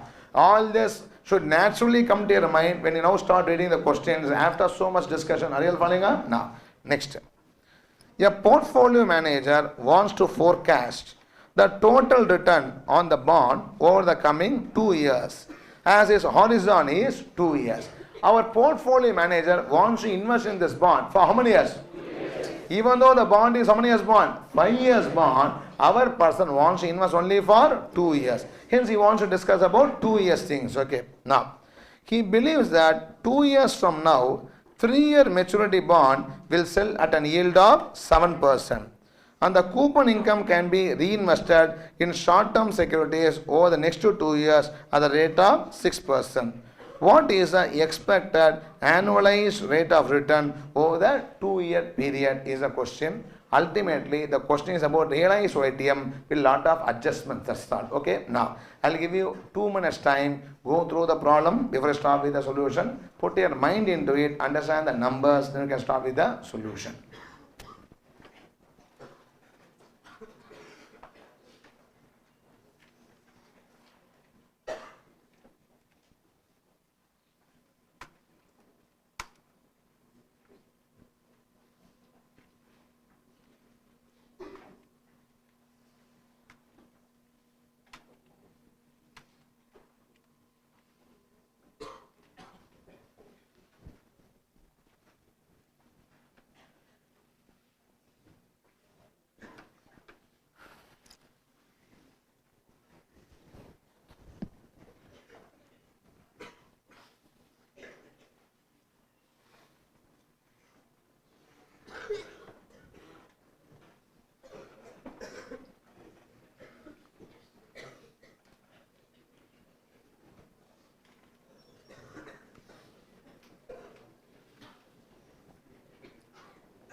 Are you all reading? Huge doubt. Can I start? No. See, have an interest in reading the question. Whenever you look at a question, you should immediately jump and have an interest read. Understanding or not understanding, different. Very simple. Suppose before you a story book is there. Some people like comics. Okay, comic is there. So they will jump and read the comic or not. Some people in the newspaper, they like to read sports page. Yeah, newspaper is there, sports page is there. So will you be indifferent for another person to come and read and explain for you? What you will do? You will jump and try to read and understand it, right or not? Or movies or some movie or something is happening in the TV. Somebody please watch the TV, explain me. You say you read the you watch the serial on your own, watch on your own or not? Why you do everything on your own? You like it, right or not? Like that. When you look at the question, you should not look like this. So let sir explain everything, then I will do. Okay. What is that? Always I say, that should be the inclination. Again I say, a person should always have interest. Believe me, if you give me any question, okay, I don't fear the question, nor I have overconfidence. I don't say all questions can be answered by me or cannot be. But any question given up, I have an interest. What is that? I should see. What is that? I should see. I'll be reading the question, try to understand it. Okay, something not at all understandable, I feel happy and happier. Very happy because I get one more concept to learn through the solution. Are you following? Jokes see. I am not saying this as joke. I am saying this remove a mind block. Okay. Why most of the people are afraid to read the question? In the school level itself there's a problem. Okay. Always in school, the teacher teaches. Okay. Then questions will be that. So for us reading question is reading question, doing. Reading question, doing. Okay. So we all become happy only when we read a known question. Or if a question given is having lot of unknown things, we scold the teacher. He has not thought all these things. So how to read? That's the wrong way of learning. That's the wrong way of what? Learning. Because teacher only helps you as an aid. The remaining you should develop. Are you following? And that culture only, because then what happens is slowly, if you start reading an unknown question, how you feel is, I have not learned. You become afraid. You become what? Afraid. I'll say unknown question. The problem is you become afraid because you have not already learned everything, hence you are not able to do it. Yes or no? I'll say reverse. Yeah. What you're doing is we're always learning continuously. Follow what I'm saying? When an unknown question comes, you're much more happy because something new you're going to learn. Are you following not? In that case, reading a question develops an interest, will not cause fear. Examination I say, okay, don't say examine how can I go and learn. Examination, new question given, it is on spot, you are having a challenge to creatively think and answer. If you just think like that, you will never be afraid of reading the question. Then what happens, I'll say advantage, you will never fit the question into what you already read. Okay, this question coming there, this question coming here. Like that, nobody start what? Making a pattern out of the question. You read question independently and start answering. For that, interest can be developed in one time, in 3 hours exam. No, you should start reading question now onwards. What is that? Or question, let's say. You will print I printed and given or not. What is there inside this? What is happening? People should try to understand not. At least I should know how I am not able to read it. You should know only by reading it. Attempt no attempt is made sitting like this. Why I am saying is so many people are sitting like this only when I give the time to read it or not. Then when you will have the practice to read. After the exams, never you will read, because there also if you go for work to subordinate, please do all the calculation, give me. I'll give it to the next superior. That's so most of the companies work now. It's not no. Some people work, other people take what? Credit. Yeah. You should be doing the paid work. You should read the question, try to understand. So those who read the question now, 21, honestly raise your hand. Anna, sorry, okay, honestly tell me, okay, now. Okay, I believe you. Okay, now.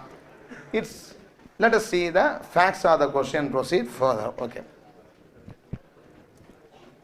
Now, first of all, the investor wants to invest in the bond for how many years?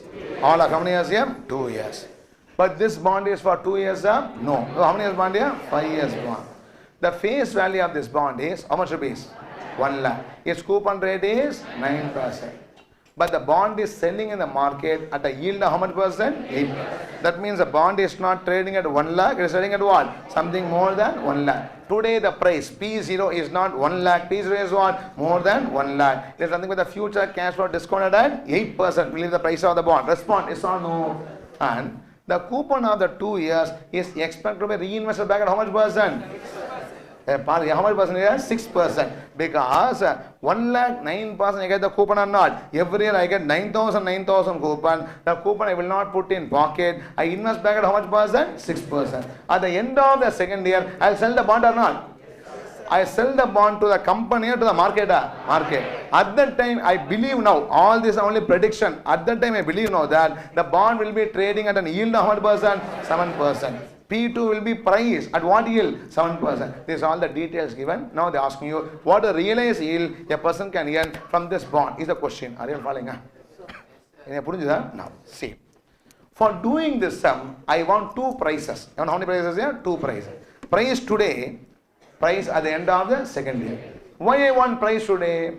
At that price only, I am going to buy the bond today. So no, I want to know the price at the end of what? Second year. Why?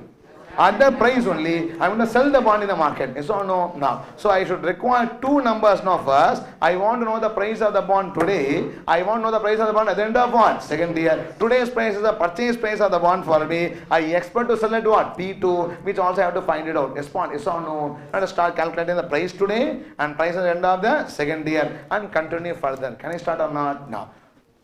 No need to copy. I will do it and then give you time to copy. These problems I don't want to do together. Let me do it and then give you time to copy. Can I proceed or not? No. Price of the bond today.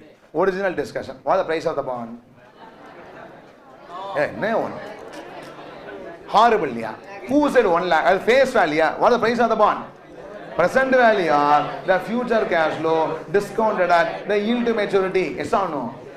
1 lakh cannot be priced because bond is not trading at par, because coupon 9, yield is only 8. Yeah, yes or no? Now, tell me, what the price of the bond? What the value of the bond? Present value of the future cash flow discounted at required return. The market wants how much return from this bond? 8%. That is what they are saying. Yes or no? Now, please, all of you participate. Year, even, cash flow, PVF at 8%. Why 8%? Required return or yield is 8% and discounted cash flow or value of the bond. Tell me what are all the years?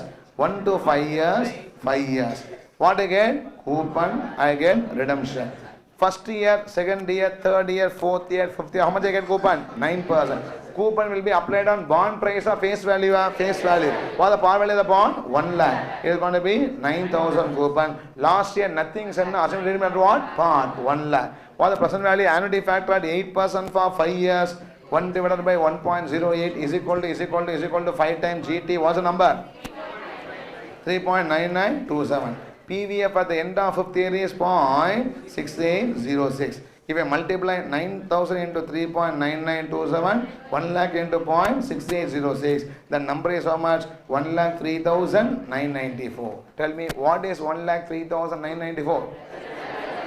Price of the bond. To put it simply, if I buy the bond today, how much rupees? 1,03,994 and receive how many coupons? 5 coupons. For how much rupees? 9,000 and receive 1 lakh redemption. If I buy the bond today at this price and hold the bond till what? Maturity. The bond will give me, the bond investor, how much yield here? 8% yield. Is the meaning? Yes or no?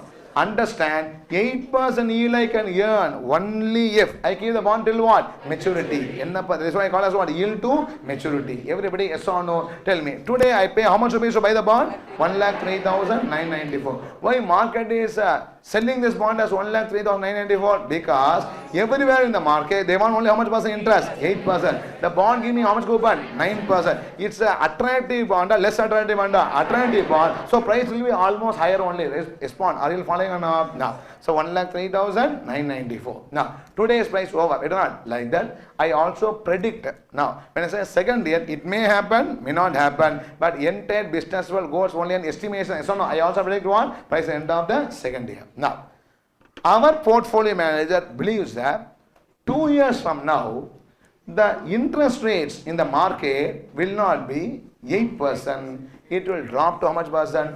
7%. Ennappa, right or not? he does a interest rate forecasting. There are agencies which forecast interest for a number of years. They see past 50 years bond history, they see the government's performance, everything. They always forecast what? Interest rate. Up to 25 years interest rate forecasting are what? Done by the agencies. Can I say? Now, here our portfolio manager believes that after 2 years, the likely interest rate in the market is how much percent? 7%. Now, I have to find out the value of the bond at the end of what? Second year. At a yield of how much percent? 7%. Now, very simple. Price of the bond after 2 years. After 2 years, I pay the price for the past 2 years coupon, remaining 3 years coupon. Always price is paid for the future benefit and not for what? Past. Now, here, cash events, cash flow, present value factor at 7% because I believe that the bond will be priced after 2 years for an yield of how much percent? 7%. That is my prediction about the interest rate movements and discounted cash flow or value of the bond. Yes or no? Now, after 2 years, second year is year 0. Correct? Today, year 0 is now. Okay. First year gone, second year gone. Okay. After 2 years, what is year 0?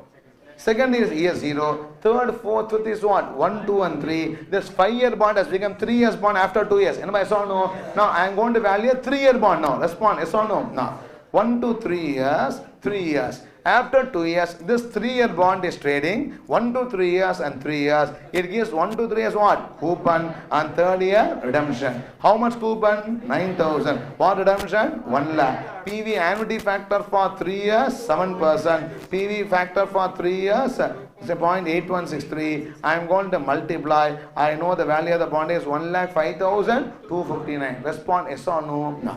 What is this 1,05,259? This is the value of a 3-year bond. Is the value of a 3-year bond trading after how many years? 2 years at an yield of 7%. Respond yes or no? That means today I expect to buy the bond at how much a base? 1,03,994 and I expect that it can be sold after how many years? 2 years. At how much base? 1,05,259. Yes or no? In between, the bond gives me some coupons or not. All those coupons I am expecting to invest back at how much percent? 6%. These are details given. Everybody, are you following or not? With this, I have to understand how much I ultimately earn as a return from the bond. Can I proceed or not? Now, tell me, everybody participate. Okay. First, year 1, I have purchased a bond today. 1,03,000 means I paid on purchase a bond what? Today. Forget about it. Now, I am going to keep the bond for how many years? I am going to keep the bond for 2 years. Able to follow up? Okay. I am able to. If you want, you can come front and sit also. Or you can stand, no problem. Whichever is comfortable. Okay. Now, see, I am going to hold the bond for 2 years.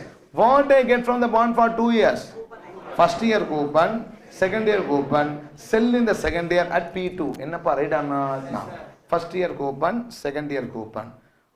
What is first year coupon? 9,000. What is second year coupon? 9,000. I expect to sell this bond at the end of second year at what price? 1,05,249 rupees. Respond yes or no? No. First year in, when I get 9,000 rupees, I run to the bank. To invest that money at what percent? 6%. Reinvestment is how much percent? 6%. Into 1.06 power 1.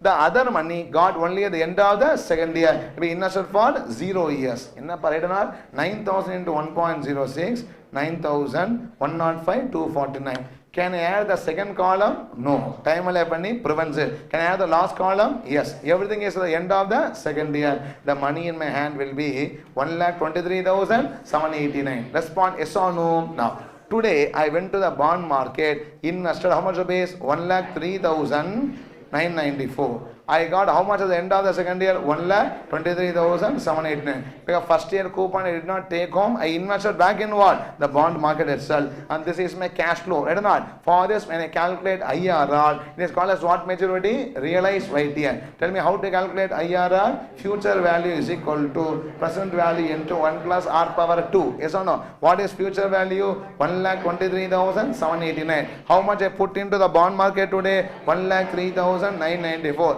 at what percent R percent grows for 2 years. 1 plus R power 2 is equal to 123,789 divided by 103,994. 1 plus R is equal to square root of that particular number. The square root is equal to how much? 1.0910. Number correct, ba?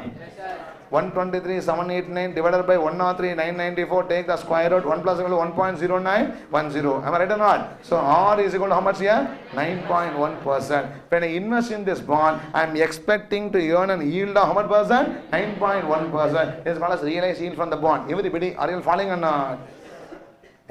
No. So, remember this 9.1% or not? Now, I'll ask you the questions. So many interest rates are given now. That's a 9% given, 8% given, 6% given, 7% given. We found out 9.1. One bond you interest, yeah, they're going to be what? So many interest in what? A single bond. Are you following not? So tell me, you need not tell the meaning. Tell me how many interest they have seen. Name the 5 interest rate. One is what? 9%, 8%, 7%. 6%, 9.1%. Yes or no? Can you tell me? What is 9%? Coupon. What is 8%? The bond is trading today at an YTM of 8%. That means a person purchasing the bond today should be earning how much percent yield? 8% yield. Provided he wholesale, because here I am purchasing the bond. Today, but I don't hold till what? Maturity. I cannot fight with the company or not giving me 8%. Are you following what I am saying? In that case, 9% is the coupon and 8% is the YTM of the bond today. A person purchasing the bond today will purchase how much base? 1,03,000, giving a yield of 8%. Next, what is 7%? After 2 years, I believe that this 3-year bond will trade at how much percent yield? 7% yield. What is 6%?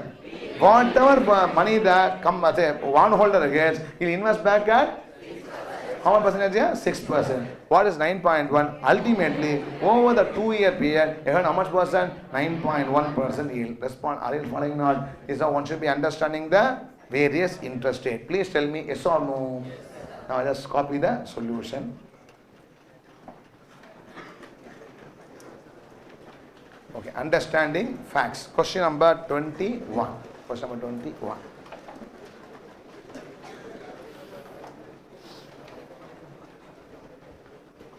Yes, sir.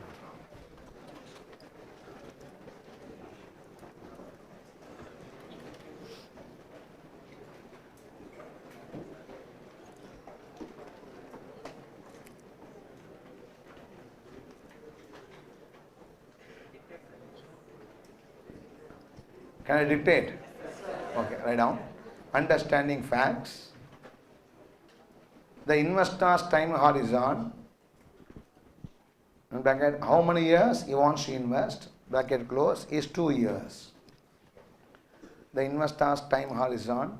How many years he wants to invest is 2 years. Point number 2. Face value of the bond is rupees 1 lakh. Face value of the bond is rupees 1 lakh and coupon rate 9%. Face value of the bond is rupees 1 lakh and coupon rate 9%. Point number 3. Bond is selling in the market at a current yield of Bond is selling in the market at a current yield of 8%. Bond is selling in the market at a current yield of 8%. The coupons of 2 years are expected to be 0.4. The coupons of 2 years are expected to be reinvested at The coupons of 2 years are expected to be reinvested at 6%. Are expected to be reinvested at 6%. 0.5.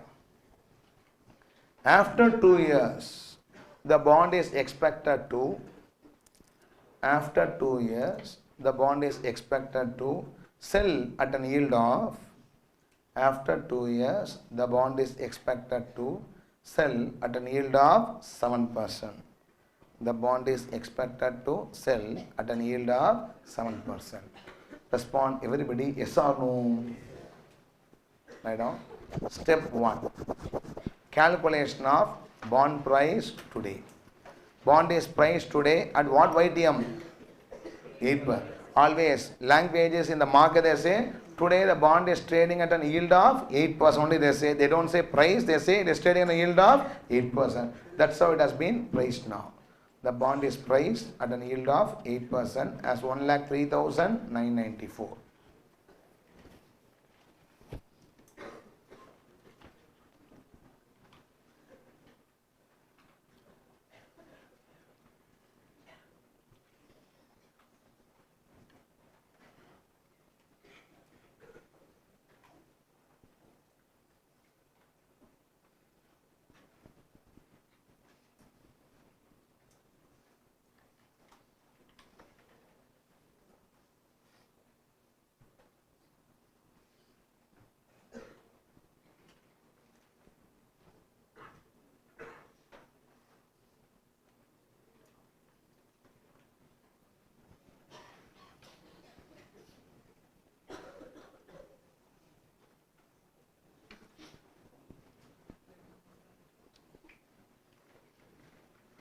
Finish copying on.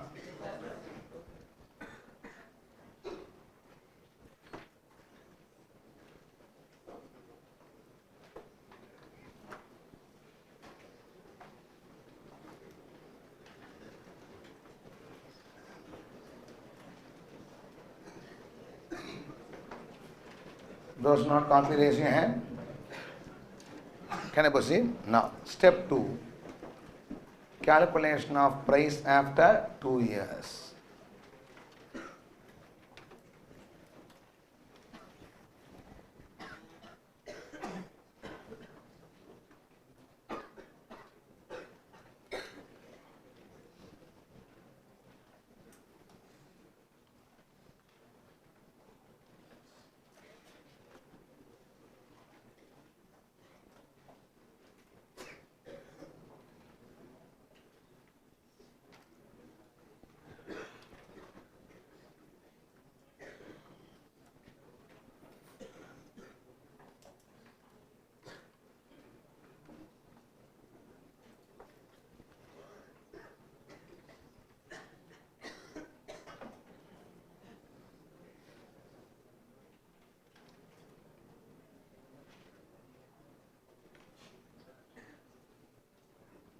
Finished now?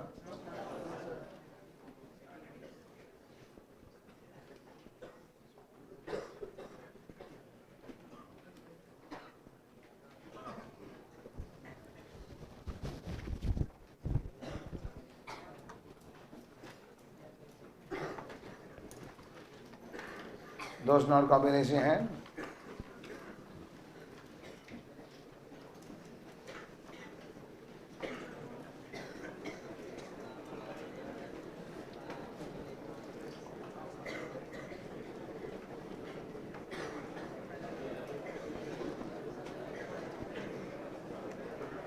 Finish copying above? Shall I proceed? No. Step 3. Calculation of realized YTM.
Finish copying on.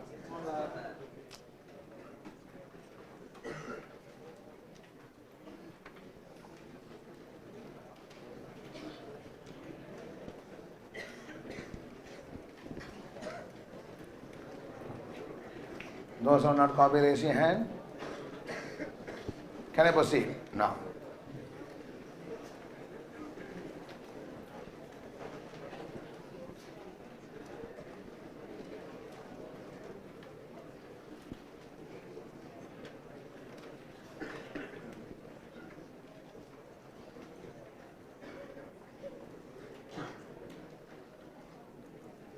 Finish copying, huh?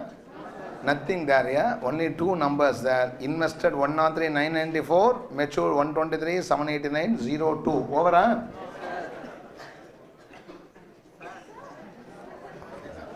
Font size big, slide small. Please copy fast.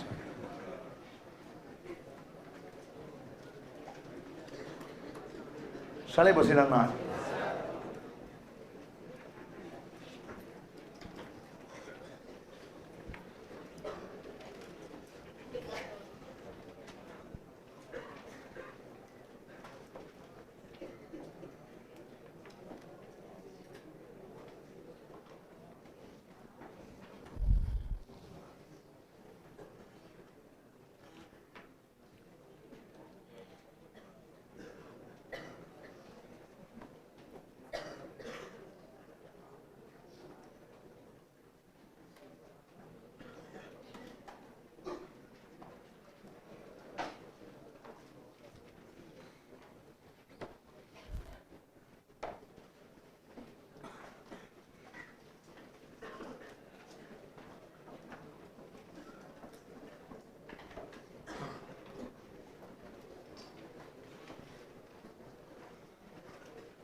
Write down.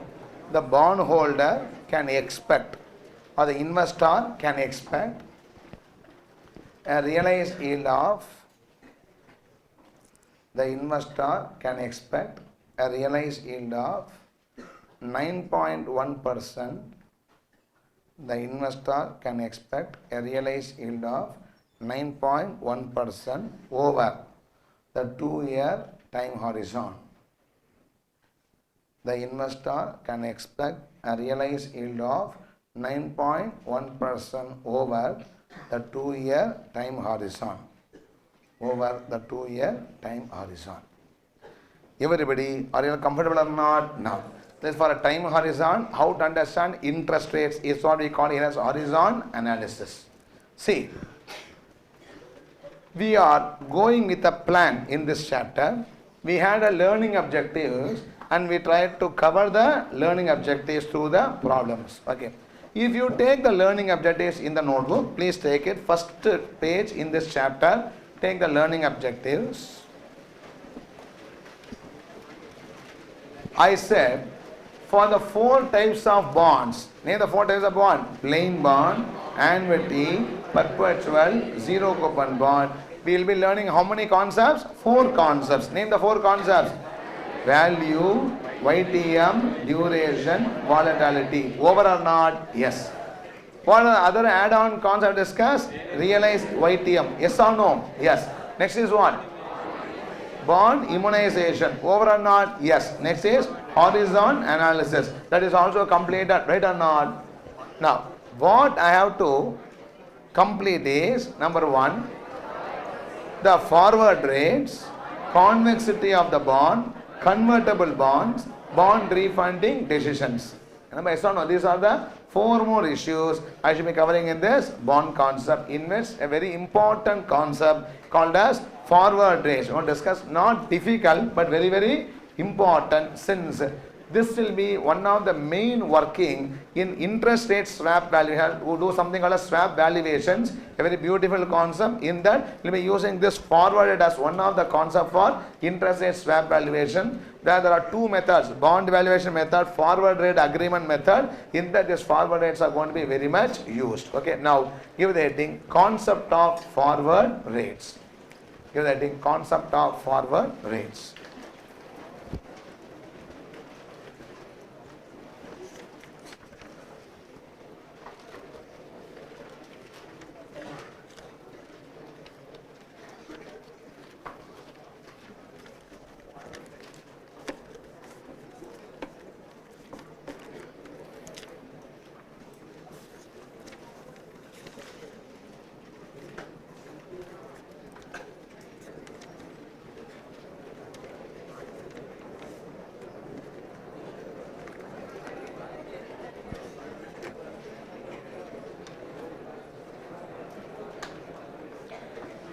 Okay, please. Shh. In our workbook, 3 sums for forward rates I have given. Question number 16, question number 17, question number 18. Did you identify the slots or not? Take the workbook here. Take the workbook. Inside bag, don't keep the workbook. Please take the workbook out. We are now going to discuss about forward rates now. How many problems I have given in the workbook for forward rates? Name the 3 problems: 16, 17 and then 18.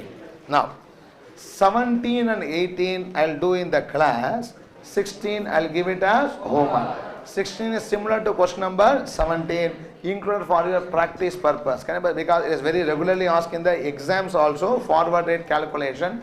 So 17 and 18 I will do in the class. 16 I will give it as homework. 17 is a different type of problem. 18 is different type of problem. 17 is a forward rate for a coupon paying bond and 18 is a forward rate for a zero bond. We call it zero rates.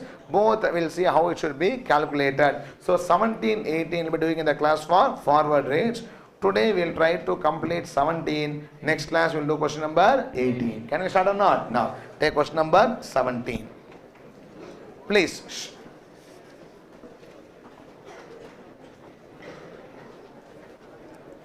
From the following data,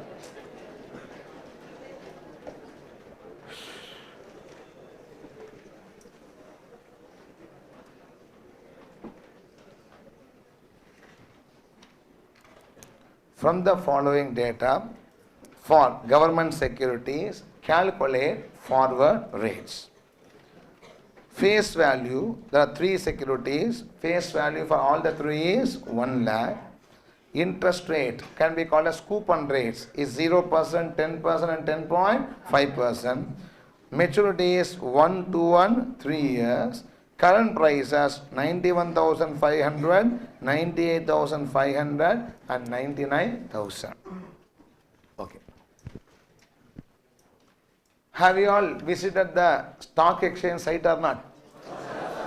After you start a chapter, go and visit for every chapter at least once to see the instruments here. You go to the stock exchange site, at least you can go today and see. There will be bond section. There will be what? A bond section. In that you can see some quotations for the bond. Okay. Now, in the exchange, Government of India bond. There's a Government of India bond. 3 bonds are trading. Only ones are trading? 3 bonds.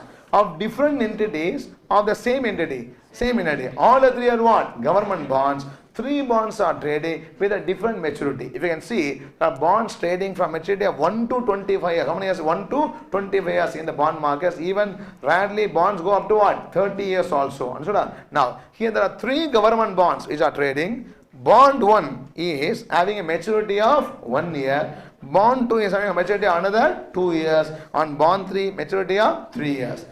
All the 3 are trading at different prices. First bond is trading at 91,500 rupees. Second bond price quoted in the stock exchange is 98,500. And third bond is selling at how much rupees? 99,000. These are all the currently traded price of these bonds in the stock market. Everybody is on whom?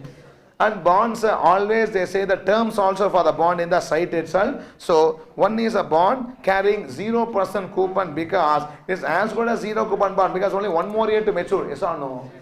Now it is 91,500, matures how much rupees? 1 lakh. And another bond, the 2-year bond carries how much coupon? 10%. And 3-year bond carries a coupon of 10.5%. These are all the details given. Everybody following now? From this detail only, I am going to calculate a concept called as forward rates. Before we go to forward rate, spade work has to be done. We should calculate for all the 3 bonds yield to maturity. Any bond chapter hero is what? Yield. White team is what? The hero of the entire, because anywhere we discuss, he can only do yield to maturity, right or not? Correct, huh? So we first have to calculate what? Yield of the 3 bonds. The 3 bonds are trading at some percentage, yield or not? Now, I'll just ask a simple question. Bond 2 no, gives a coupon of 10%. Is the yield 10%? Huh? No. Why you said it's not 10%? It is trading at 98,500, redeeming at what? 1 lakh. Say it is not trading at par, yield cannot be equal to what? Coupon. Should be more than coupon, less than coupon, more than. Because when I buy this bond, I get redemption value, a capital gain or not. So it should be more than 10%. This should be more than 10.5. So I should now find out the YTM of the 3 bonds. From that YTM only, I will be able to arrive at a concept called as forward rates. So to calculate forward rate, the first step is to calculate what? YTM. To calculate duration volatility, the first step is to calculate what? YTM. To bond immunization strategy, the first step is to identify what? YTM. Everywhere, everything starts only with what? The YTM calculation. Everybody following or not? So now we have to start with the first step called as YTM calculation and proceed further. Everybody following or not? Now, YTM calculation, we all know. Do not know. No or do not know. I have discussed so many times, so I have to do the YTM together. Can I start or not? Let's start with the YTM now.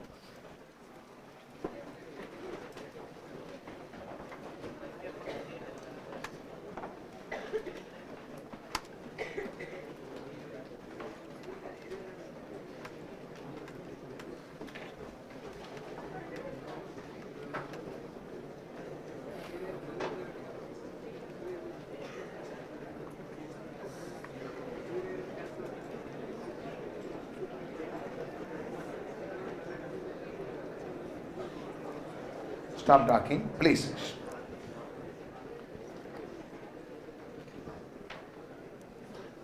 Step 1, YTM.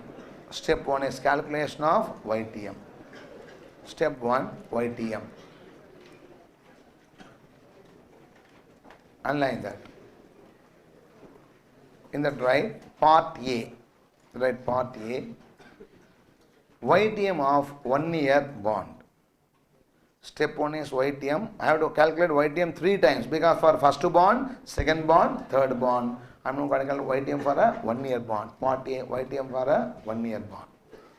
This 1 year bond pays coupon, does not pay coupon, does not pay coupon. Multiple uneven, single, annuity, perpetuity, single cash flow. For single cash, how to find out IRR? Future value is equal to present value into 1 plus R power n. Yes or no? Any cash flow pattern, one should be comfortable about the IRR calculation using the respective methods. Can I say? Now, first write down year cash flow.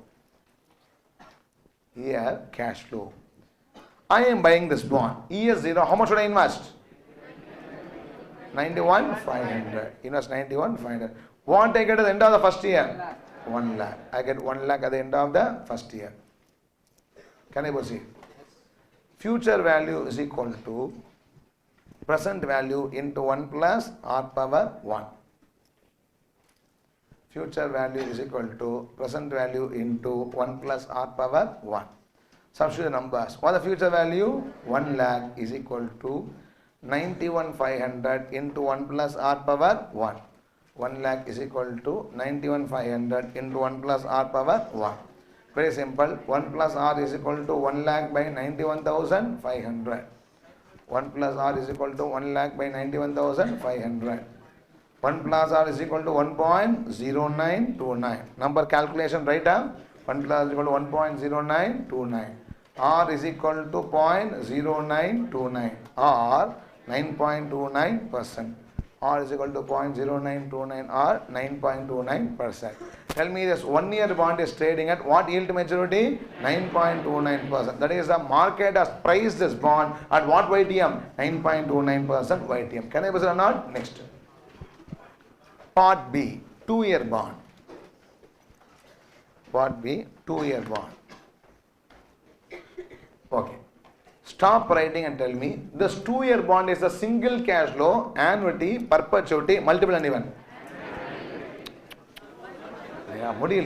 Single annuity, perpetuity, multiple and even. Because I get 2 years coupon, second year what? Redemption. A plain bond. Yeah, yes or no? Multiple and even. For multiple and even cash flows, how to find out IRR? Using what rate? Guess rate. For guess rate, use what? Shortcut formula. Ennappa, write down. Don't forget too soon. Can I say? Write down. Next. 2 year bond. YTM approximate formula is equal to YTM shortcut formula. Approximate formula is equal to, formula is what? interest plus amortization divided by 0.6 into S plus 0.4 into M. Interest plus amortization divided by 0.6 into S plus 0.4 into M.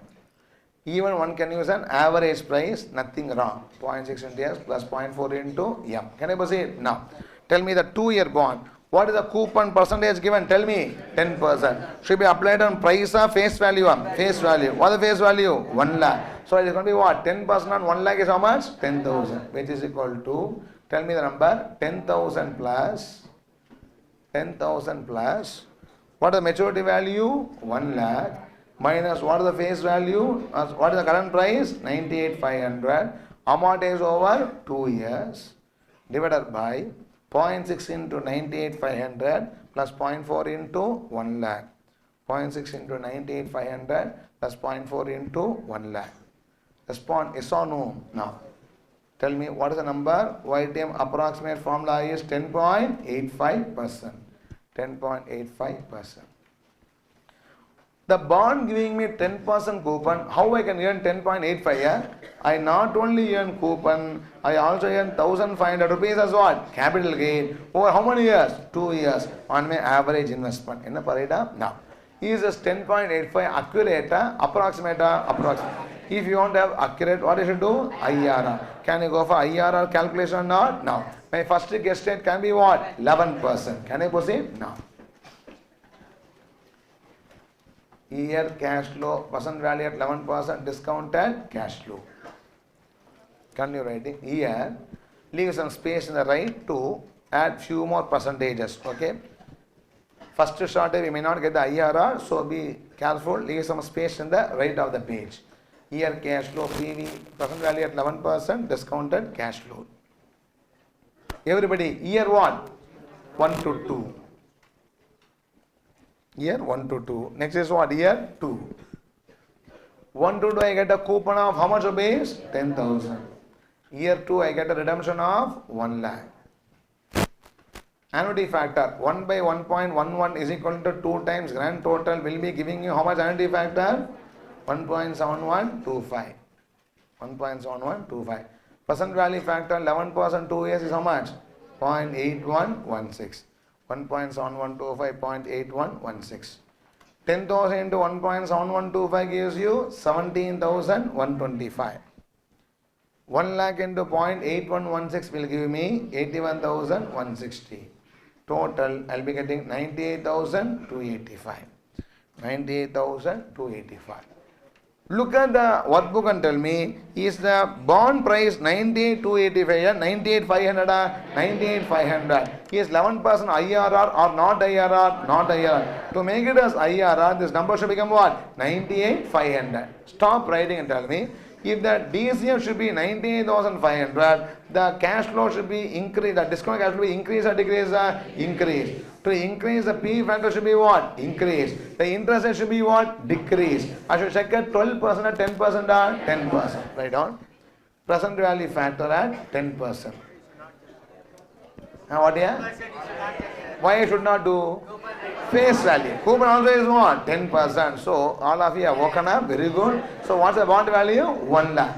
Let us also check it. Can I proceed? Now. Write down. You are right. The 10% IRR, the value of the bond should be what? 1 lakh. And a coupon is equal to yield to maturity. Now, 10%, what is the annuity factor? 1.7355.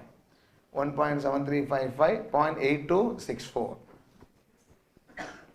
1.7355, 0.8264. Discounted cash flow is 17,355. 17,355. For the next it is 82,645. 82,645. Can I proceed? Total is how much? 1 lakh. The total is 1 lakh. Maybe having 82,640, don't fight for me for 5 rupees here. It is rounding off. 82,645. The number is 1 lakh. Now, the IRR is 10% or not 10%? Not 10%. Be something between what? 10 and 11%. Can we proceed together or not? We just draw a line diagram now. Now, write down. Next. 10%. I hope you are understanding and doing with me or not? No, nothing new I am doing. I am doing the old portion. Okay, 10%. What is the value of the bond? 1 lakh. 11% if it is a yield, the bond value should have been how much rupees? 98,285. Is the bond trading at 1 lakh or 98,285 or neither? Neither. It trades how much rupees? 98,500. That means it is not trading at an yield of 10 or 11. It's at an yield in between. What is that? Question mark. 1%. If I go upwards, 10 to 11, 1% if I go upwards, the value drops by yield increases, value decreases. 1% increase in yield, the value drops by how much percent? How much rupees? 1715. 1% yield increase, the value decreases 1715. Do I want to decrease by 1715 or 1500? 1500. That means what should be the increase in yield? 1500 divided by 1715 into 1. How much percentage it is? 0.87 percentage. Is equal to 0.87 percentage. Tell me the IRR. IRR is equal to 10 plus 0.87 percentage. IRR is equal to 10 plus 0.87 percentage is equal to 10.87 percentage. IRR is equal to 10 plus 0.87 percentage is equal to 10.87 percentage. Those far left, everybody, are you comfortable upon? That's it. Can I proceed next? Now, what is that we have done? Always don't lose track of the main path. Okay. What have we done? We are now doing what? YTM calculation. So, how many bonds here? 3 bonds. Okay. First bond is a 1-year bond.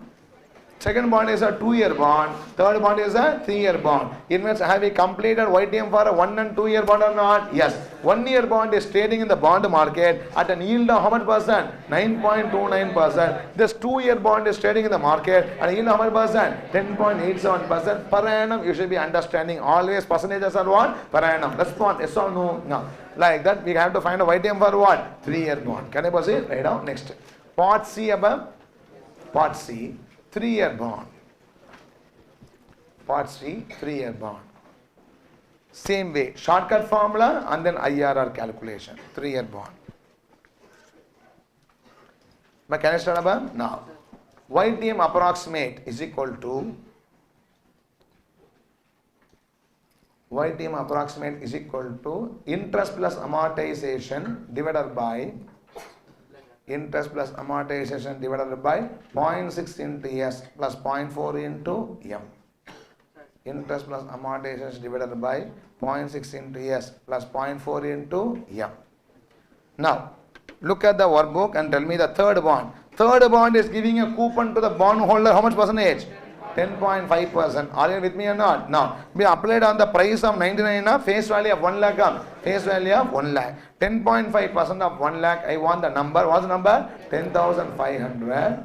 10,500 plus 10,000. 1 lakh minus 99,000. Because I'll buy now at 99 and redeem at 1 lakh. 1 lakh minus 99,000 divided by how many years amortization? 3 years. Whole divided by 0.6 into 99,000 plus 0.4 into 1 lakh. Whole divided by 0.6 into 99,000 plus 0.4 into 1 lakh. Plus 0.4 into 1 lakh. Answer me, what is the approximate formula? YTM 10.9%. Approximate YTM is 10.9%. 10.9%. I want an answer. Everybody following on? Now, tell me how a 10.5% coupon bond can give me 10.9% YTM. Answer me. Because I have 1,000 rupees capital gain amortized over 3 years. That gave me the 0.4% extra. I think you are following not? Now, can you calculate the IRR or not? What should be my first guess rate? 11%. Year cash flow PV at 11%, discounted cash flow. Or PV for PV anything, personality factor at 11%, discounted cash flow. So I start above. Now, year what? 1, 2, 3. Is a 3-year bond na? 1, 2, 3 and year 3. 1, 2, 3 and year 3. The cash flow is 10,500, 1 lakh.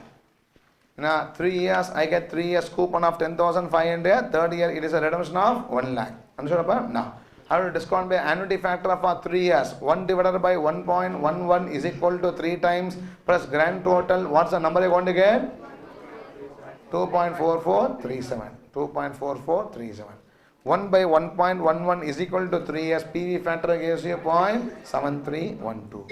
0.7312. 10,500 into this number gives you 25,659. 25,659. 1 lakh into this number gives you 73,120. 73,120. If we total, I get the total discounted inflow as 98,779. Is this 98,779 bond price or not bond price? Not bond price. The bond price, how much to base here? 99,000. To increase this to 99,000, the DCF should increase or decrease or increase. For DCF to increase, the PVF should increase. For PVF to increase, the interest rate should decrease. So should I try it more than 11 or less than 11 or less than 11? Let us try it 10.5%. Yes or no? I will check. Yeah, because you need not 10.5 also less than 11 or not. Let's take a 10.5%. Why you use 10.5? Tell me. It will be 1 lakh rupees. Yeah, value will be getting 1 lakh straight away, right or not? Coupon rate 10.5% or not. Hence the discount also at what? 10.5. The answer is 1 lakh. It is going to be more than the 99,000 or not. Hence I am doing it. If you are very much angry with me, do a 10%, not an issue. Can I proceed? Now, so 10.5%, PV at 10.5%. 1 divided by 1.105 is equal to 3 times grand total. Annuity is 2.454651. 2.4651. Third year it is 0.7412. 0.7412. Discounted cash flow is 25,880. 25,880. 74,120. 74,120. The total should be how much rupees? 1 lakh. Why a 10.5% yield? The bond value is 1 lakh because the coupon is equal to yield. The bond will be trading at obviously par value only. Right or not? So it is going to be 1 lakh. Is my IRR 11 or 10.5 or between 10.5 and 11? Between 10.5 and 11%. Right or not? Now, right now. Next. Line diagram. 10.5% 1 lakh. 10.5% 1 lakh. 11% 98,779. 10.5% 1 lakh. 11% 98,779. I want 1 lakh value or 98,779 or 99,000. 99,000 should be between these two numbers. What should be the percentage? Here you be careful. When I move by how much percent? 0.5%. When I move up by 0.5%, the value drops from 1 lakh to 98,779. How much rupees? 1,221. A 0.5% upward movement makes the value drop by 1,221. I want to drop by how much? 1,000. What should be the percentage? 1,000 by 1,221 into 0.5. 1,000 by 1,221 into 0.5 gives how much percentage? 0.41. That gives you 0.41. Tell me IRR is equal to what plus what? 10.5 plus 0.41. IRR is equal to 10.5 plus 0.41. Equal how much? 10.91. IRR is equal to 10.91 percentage. 10.91 percentage. My question is, up to this, did we discuss anything new or did what has been already done? This I have been doing that for the past 2 classes. Right or not? Now, it's a YTM calculation, no rocket science. The calculations, YTM calculations are over. From now onwards, I will proceed with my discussion. Can I proceed or not? Now, see. Don't look at the watch. Always at this time only important things come and you become tense. Okay, please. Give me the space and peace to teach you. Okay, I know when to leave you. I will never hold you back beyond your assigned time. Can I proceed? Now. See, I always come on time. I also leave also on what? Time. I never extend it. Can I proceed? Please. Give me that space. Are you listening peacefully or not? Yes, sir. Now time is only 8 o'clock. Like that, think and listen. Can I proceed or not? Now. See, because yesterday also elimination same problem came here. I cannot leave you now because every time it happens, it will be accumulating into a big portion. Right or not? Now, please. Listen here. Term structure of the bonds. 9.29. 2-year bond YTM is 10.87. 3-year bond YTM is 10.91. See, There are 3 bonds. There are what bonds? 3 bonds. Trading at same YTM, different YTM. Okay. Nothing great, sir. 3 bonds obviously we trade at what? Different YTM. What is so great? I don't have a problem of bonds of 3 different entities trading at different YTMs. A TCS bond, a Reliance bond, or a Government of India bond. 3 bonds are there in the bond market. Those 3 bonds need not have what? Same yield, because they are different entities having different credit rating. Yes or no? The institutions are different, the credit ratings are different, the public perceptions may be what? Different. In that case, 3 bonds trading at different YTM of 3 entities, nothing surprising. A government bond can have a lower YTM, a corporate bond can have what? Higher YTM. It all depends on the risk perception, the credit rating the company has obtained, the inputs given by the market gurus then and there. Are you following what I am saying? So now how we have Swamijis, we also have what? Swamijis in market who always give predictions, yes or no? In that basis, 3 different institution bonds can trade at what? Different YTM. I have no problem with that. But for me, the problem is, all the 3 are the same Government of India bond. All the 3 are what? The same Government of India bond, but they have what? Different YTM. Yes or no? Why they have different YTM? Because they have different maturities. We discussed earlier. That is, the YTM represents risk. The discount represents what? Risk. It comes from the entity, also come from the time period and the time forecasting. Right or not? Because these are all bonds with different terms or maturities. They are trading at what? The different yield to maturity. Up to this point, number 1. Are you following or not? So, a 1-year Government of India bond is priced to give a yield of 9.29%. A 2-year Government of India bond is priced by the market to give the investor yield of how much? 10.87. The 3-year Government of India bond in the market, the pricing is done to get a yield of 10.91%. It is also the even a bank deposit. We have a 100-day interest rate, we have a 365 days interest rate, 500 days and so on. Different interest rate, different bank rates are given or not? This is what we call as term structure. We call as what? Term structure. This is a very, very important instrument for the fund managers to discover something called as market forward rate expectation. Are you following? Forward rate is studying IFM or not? What is forward rate? An exchange rate agreed today for a future transaction. That is, the rate is for tomorrow transaction, but the rate is computed what? Now, forward rates are always predictions in IFM also, using what? Interest rate parity, purchasing power parity, etc., etc. Right or not? Like that. Here also, this term structure of the bond is a very, very important input data for the treasury managers to understand the concept called as what? Forward rate. Forward rates are bond only out of what? The term structure of the bond. Yes or no? Now, for this Government of India bond, I now want to calculate what? Forward rates. Can I proceed or not? Now, let us understand the numbers carefully so that we will know what we are trying to calculate. Okay. Now, 1-year bond is trading at how much yield? 9.29% yield. 2-year bond is trading at how much yield? 10.87% per annum. 10.87% per annum. That means, can I say, first year 10.87, second year 10.87, the market expecting the average yield for 2 years is how much? 10.87. In which the first year yield should be how much? 9.29. That's why the market has a first year risk discount. So no, that means that should be a second year yield or not? Question. Now again I say, let us take 2 years bond. Let's take what? 2 years bond. When I buy a 2 years bond, on an average, I get how much yield?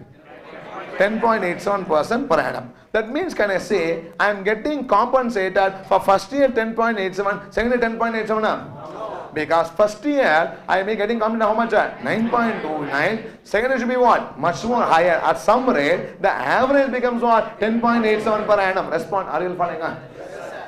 The second year yield is what I call as forward rate. I call as what? Forward rate. Why I want this forward rate in the market, I'll tell you at the end of the discussion in the next class. But forward rates is nothing but the secondary yield. Now tell me, what is the first year yield? What is 2 years yield? 10.87% per annum. What 2 years yield? 10.87% per annum. Somebody asks you, what is the second year yield? The question has to be answered or not? That should be found out. Okay. it is not so simple. We have so many calculations, different ways. We'll be discussing that later. Can you see? Now, see, to put it simply, to understand it in proper perspective, I'll tell like this. Okay, don't shout. I don't know any details about the fees and all grade. Now, you please tell me fees. I should have written subject in this side. Okay, okay. One subject, suppose the fees, how much rupees here? 8,500. Okay, now a service tax now, government you are paying, national duty. Can I say? Now, next year.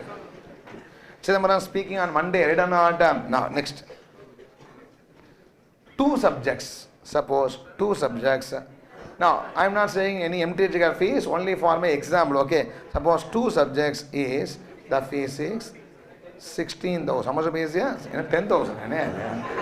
Free, can I say it now? For me, no problem, okay. As long as I get fees. Can I say it now? Three subjects. Suppose the fees is, okay, your wish granted, 18,000. So not market dull. No CS student, they reduce the fees to create volume. Let's assume like that. Can I say it now? Tell me. I will return the subject that side, leave it. Okay, average fees. What the average fees for subject? 8,500. What is this? Third is what? Okay, now, let's take a person. A person is joining two subjects for how much fees? 16,000. Now, on an average, he pays for every how much fees? 8,000. Can he say that he is paying 8,000 for first subject and second subject? No. First subject he pays how much? 8,500. And second he pays what? 7,500. So it is not that it is 8,000 and 8,000, 8,500, 7,500 he pays. On an average, it becomes what? 8,000 per subject. Respond, yes or no? This 8,000 is similar to our 10.87%. And this 8,500 is similar to what? 9.29%. This is ulta. The yield is what? Increasing. Then the fees is what? Decreasing. It all depends on market pattern. Are you following what I am saying? You should not question that. No. So 9.29 and then 8.67. So this is average yield. Now I say, what are the fees for the first subject? What are the fees for fees per subject for two subjects? 8,000. What are the fees of the second subject? 7,500. Respond. I understand all the three numbers or not? Now tell me, what is the yield of a 1 year bond? 9.29%. What is the yield per annum for a 2 year bond? 10.87%. What is the second year yield? Forward rate. Second year is what? Forward rates. Everybody, are you understanding what do I mean by forward rate or not? Yes or no? Now, I'll calculate forward rate for 1 year. We'll continue on the next class. Can I proceed or not? Now, just a small computation. Let's calculate the forward rates. Can we start or not? Now. Don't get angry. I want to confirm whether I understood before I do for calculation. Now, what is 9.29%? It is yield of a 1 year bond. What is 10.87%? YTM per annum. YTM per annum. For what? 2 years bond. Then, in the 2 year bond, the average yield per annum is how much? 10.87.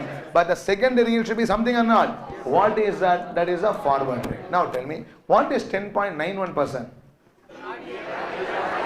Is average yield per annum for 3 years. In which first year yield is how much? 9.29. Second year yield is how much? Forward rate of second year. We have not a calculator. Then the third year yield is what? Forward rate for third year. Why should you know that forward rate? Discussion different. Now we are going to learn how to calculate what? Forward rate. Everybody following or not? Now, let's go for the forward rate. This is something very similar to question number 3 which we did in the bond valuation chapter. I said I'll be coming back to later on a multiple discount rate. Same concept would apply here also. Okay. Now, tell me, what is the value of a bond? Present value of the future cash flow. Discounted at the required discount rate. Ennappa, right or not? Now, tell me. Let's take the 2 year bond. Always 2 year forward rate, second year forward rate can be calculated only with the help of what? 2 year bond. 3 years forward, I can calculate only use of what? 3 years bond and so on. Let's go take the 2 year bond. Okay, now. What is the value of a 2 year bond? Everybody participate. What is the value of a 2 year bond? Solluppa. What is the value of the 2 year bond? 98,500. Yes or no? No. It is nothing but present value of the future cash flow or not. Look at the question and tell me 2-year bond gives me how many cash flows? 2 cash flows. First year gives me what? Coupon. How much rupees? 10,000. Second year gives me what? Coupon and redemption. How much rupees? 1,10,000. If I discount it, I should get how much? 98,500. Respond. Accepted. Listen here. 98,500 is a bond value. Is the present value of the future cash flow. I get 10,000 first year coupon. Market says, sir, for first year, how much I want yield? 9.29. Isn't correct? Say first year cash flow, the market says the yield should be how much rupees here? 9.29. So first year cash flow risk is how much percent? 9.29%. I discounted 9.29% for the first year. Accepted. Second year, how much I received? 1,10,000. What I do is, I discount this 1,10,000 first to buy the second year yield, called as what? R2. Second year yield called as what? R2. Then this 1,10,000 from second year is brought to what? First year. Which I once again discount by what? 9.29% first year yield. I bring it to ES0. Right or not? This we discussed. When we discussed question number 3, multiple discount rate. Again repeat. Now tell me, you are buying this bond here. How many years cash flow you get? First year what do you get? Second year what do you get? 1,10,000. Right or not? First year cash flow, the risk is how much? 9.29%. So discounted at 9.29%. Second year cash flow, don't say risk is what? 10.87. 10.87 is what? Average risk for 2 years. You know, right or not? In that case, second year cash flow should be having a discounted or not. Let that be R2. Let that be what? R2. So 1,10,000. If I discount once by second year discounted R2, I bring the cash flow from second year to what? First year. Accept that. The first year cash flow, if I discount once again by what? 9.29, because there is a risk associated with what? First year cash flow. I bring it to what? ES0. Everybody clarity not. Now that should be is equal to what? 98,500 today. Are you following? That's the price of the bond, right or not? Now, if I solve for this, I'll be getting 98,500 minus 9150. You know, this number 10,000 by 1.0929 will be 9150 is equal to 1,10,000 divided by 1 plus R2 into 1.0929. Everybody, are you following rearrangement or not? Now, you once again simplify it. 1 plus R2 is equal to 1,10,000 divided by 1.0929 continues, and this number is what? 89,350. So 1 plus R2 is equal to 1.1265. What is R2? R2 is equal to 12.65%. Respond yes or no? What is 12.65%? Forward rate. For which year? Second year. That means I can say public want 9.29% for the first year. They want 12.65% for what? Second year. On an average, for 2 years bond, they want what? 10.87%. Everybody, are you following or not? Like what? The forward rate calculation. Respond yes or no? No. Write down. Next. I will write the notes later. Let's calculate the forward rate. Step 2, right? Forward rates. Next class we will continue with this concept because lot of issues more to be discussed. Okay, step 2 is forward rates. Before that, did you copy the term structure of the bond? Sorry. You write first term structure of the bonds. If you want to write after forward rates also, give the heading term structure of the bonds.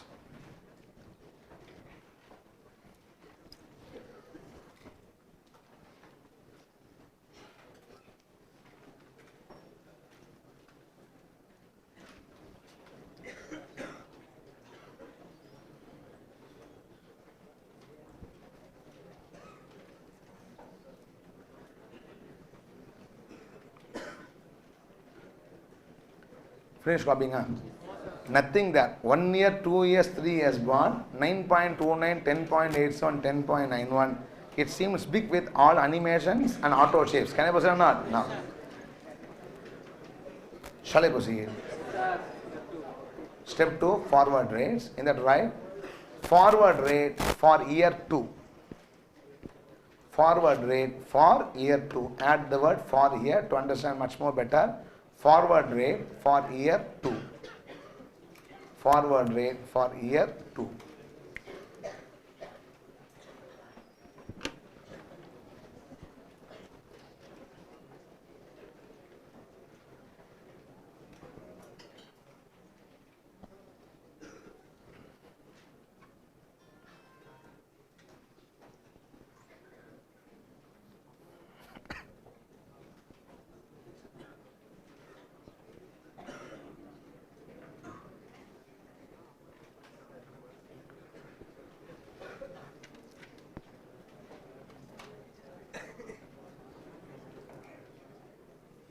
Finish copying, huh?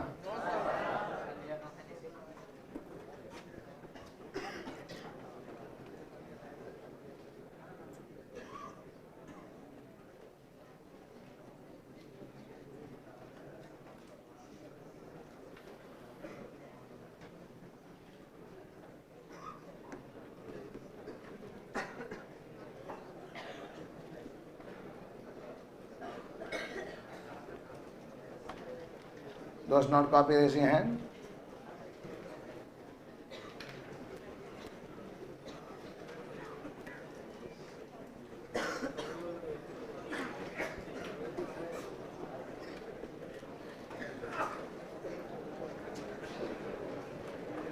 Stop talking. Don't pack. 1 minute here. Still few minutes left, please.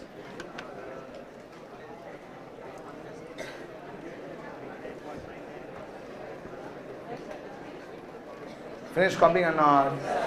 Okay. Now, forward rate for year 3. With that, we'll complete now. One more slide. Forward rate for year 3. We should do it together. You should tell me the calculations. Forward rate for year 3. Okay. Now, third year forward rate will be calculated with the help of first year bonder, second year bonder, 3 years bonder, 3 years bond. Look at the workbook and tell me what is the value of a 3 year bond? 99,000. Tell and write. 99,000 the price of the bond or not? Is the present value of the future cash flows, right or not? Tell me what cash flows a 3 year bond gives. First year 10,500 coupon, yes or no? Second year 10,500 coupon. Third year 1,10,500 coupon redemption, yes or no?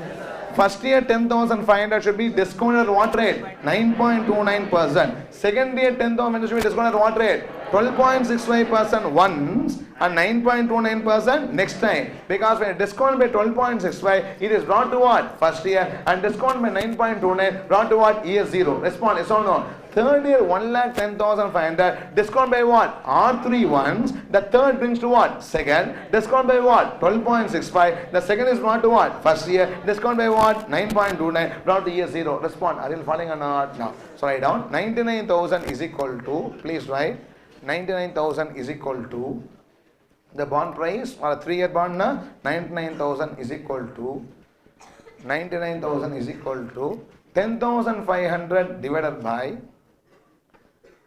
99,000 is equal to 10,500 divided by 1.0929. 99,000 is equal to 10,500 divided by 1.0929 plus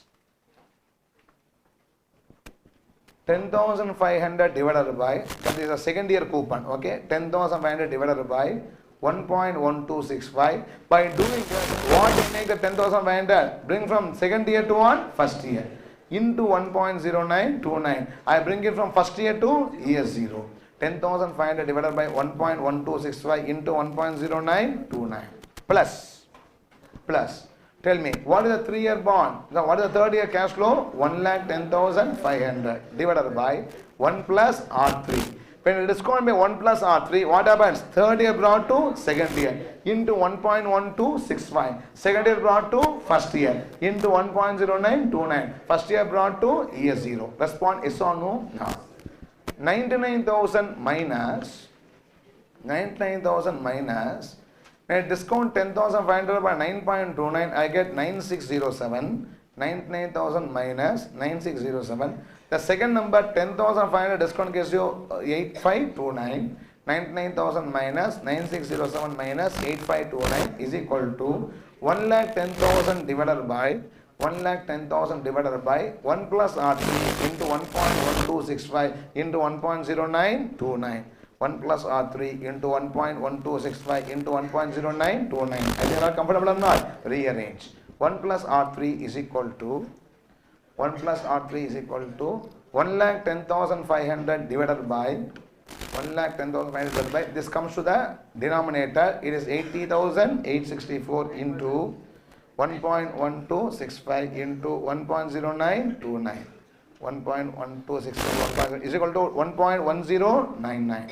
Is equal to 1.1099. It is 10.99% or not? Round off to 11%. 10.99% or 11%. 1.1099 is 10.99% or how much percent? 11%. 10.99% and 11%. Okay. Now, we'll have some more discussion about this forwarders in the next class. Next class we'll discuss about the convertible bonds mainly. Okay. Thank you friends.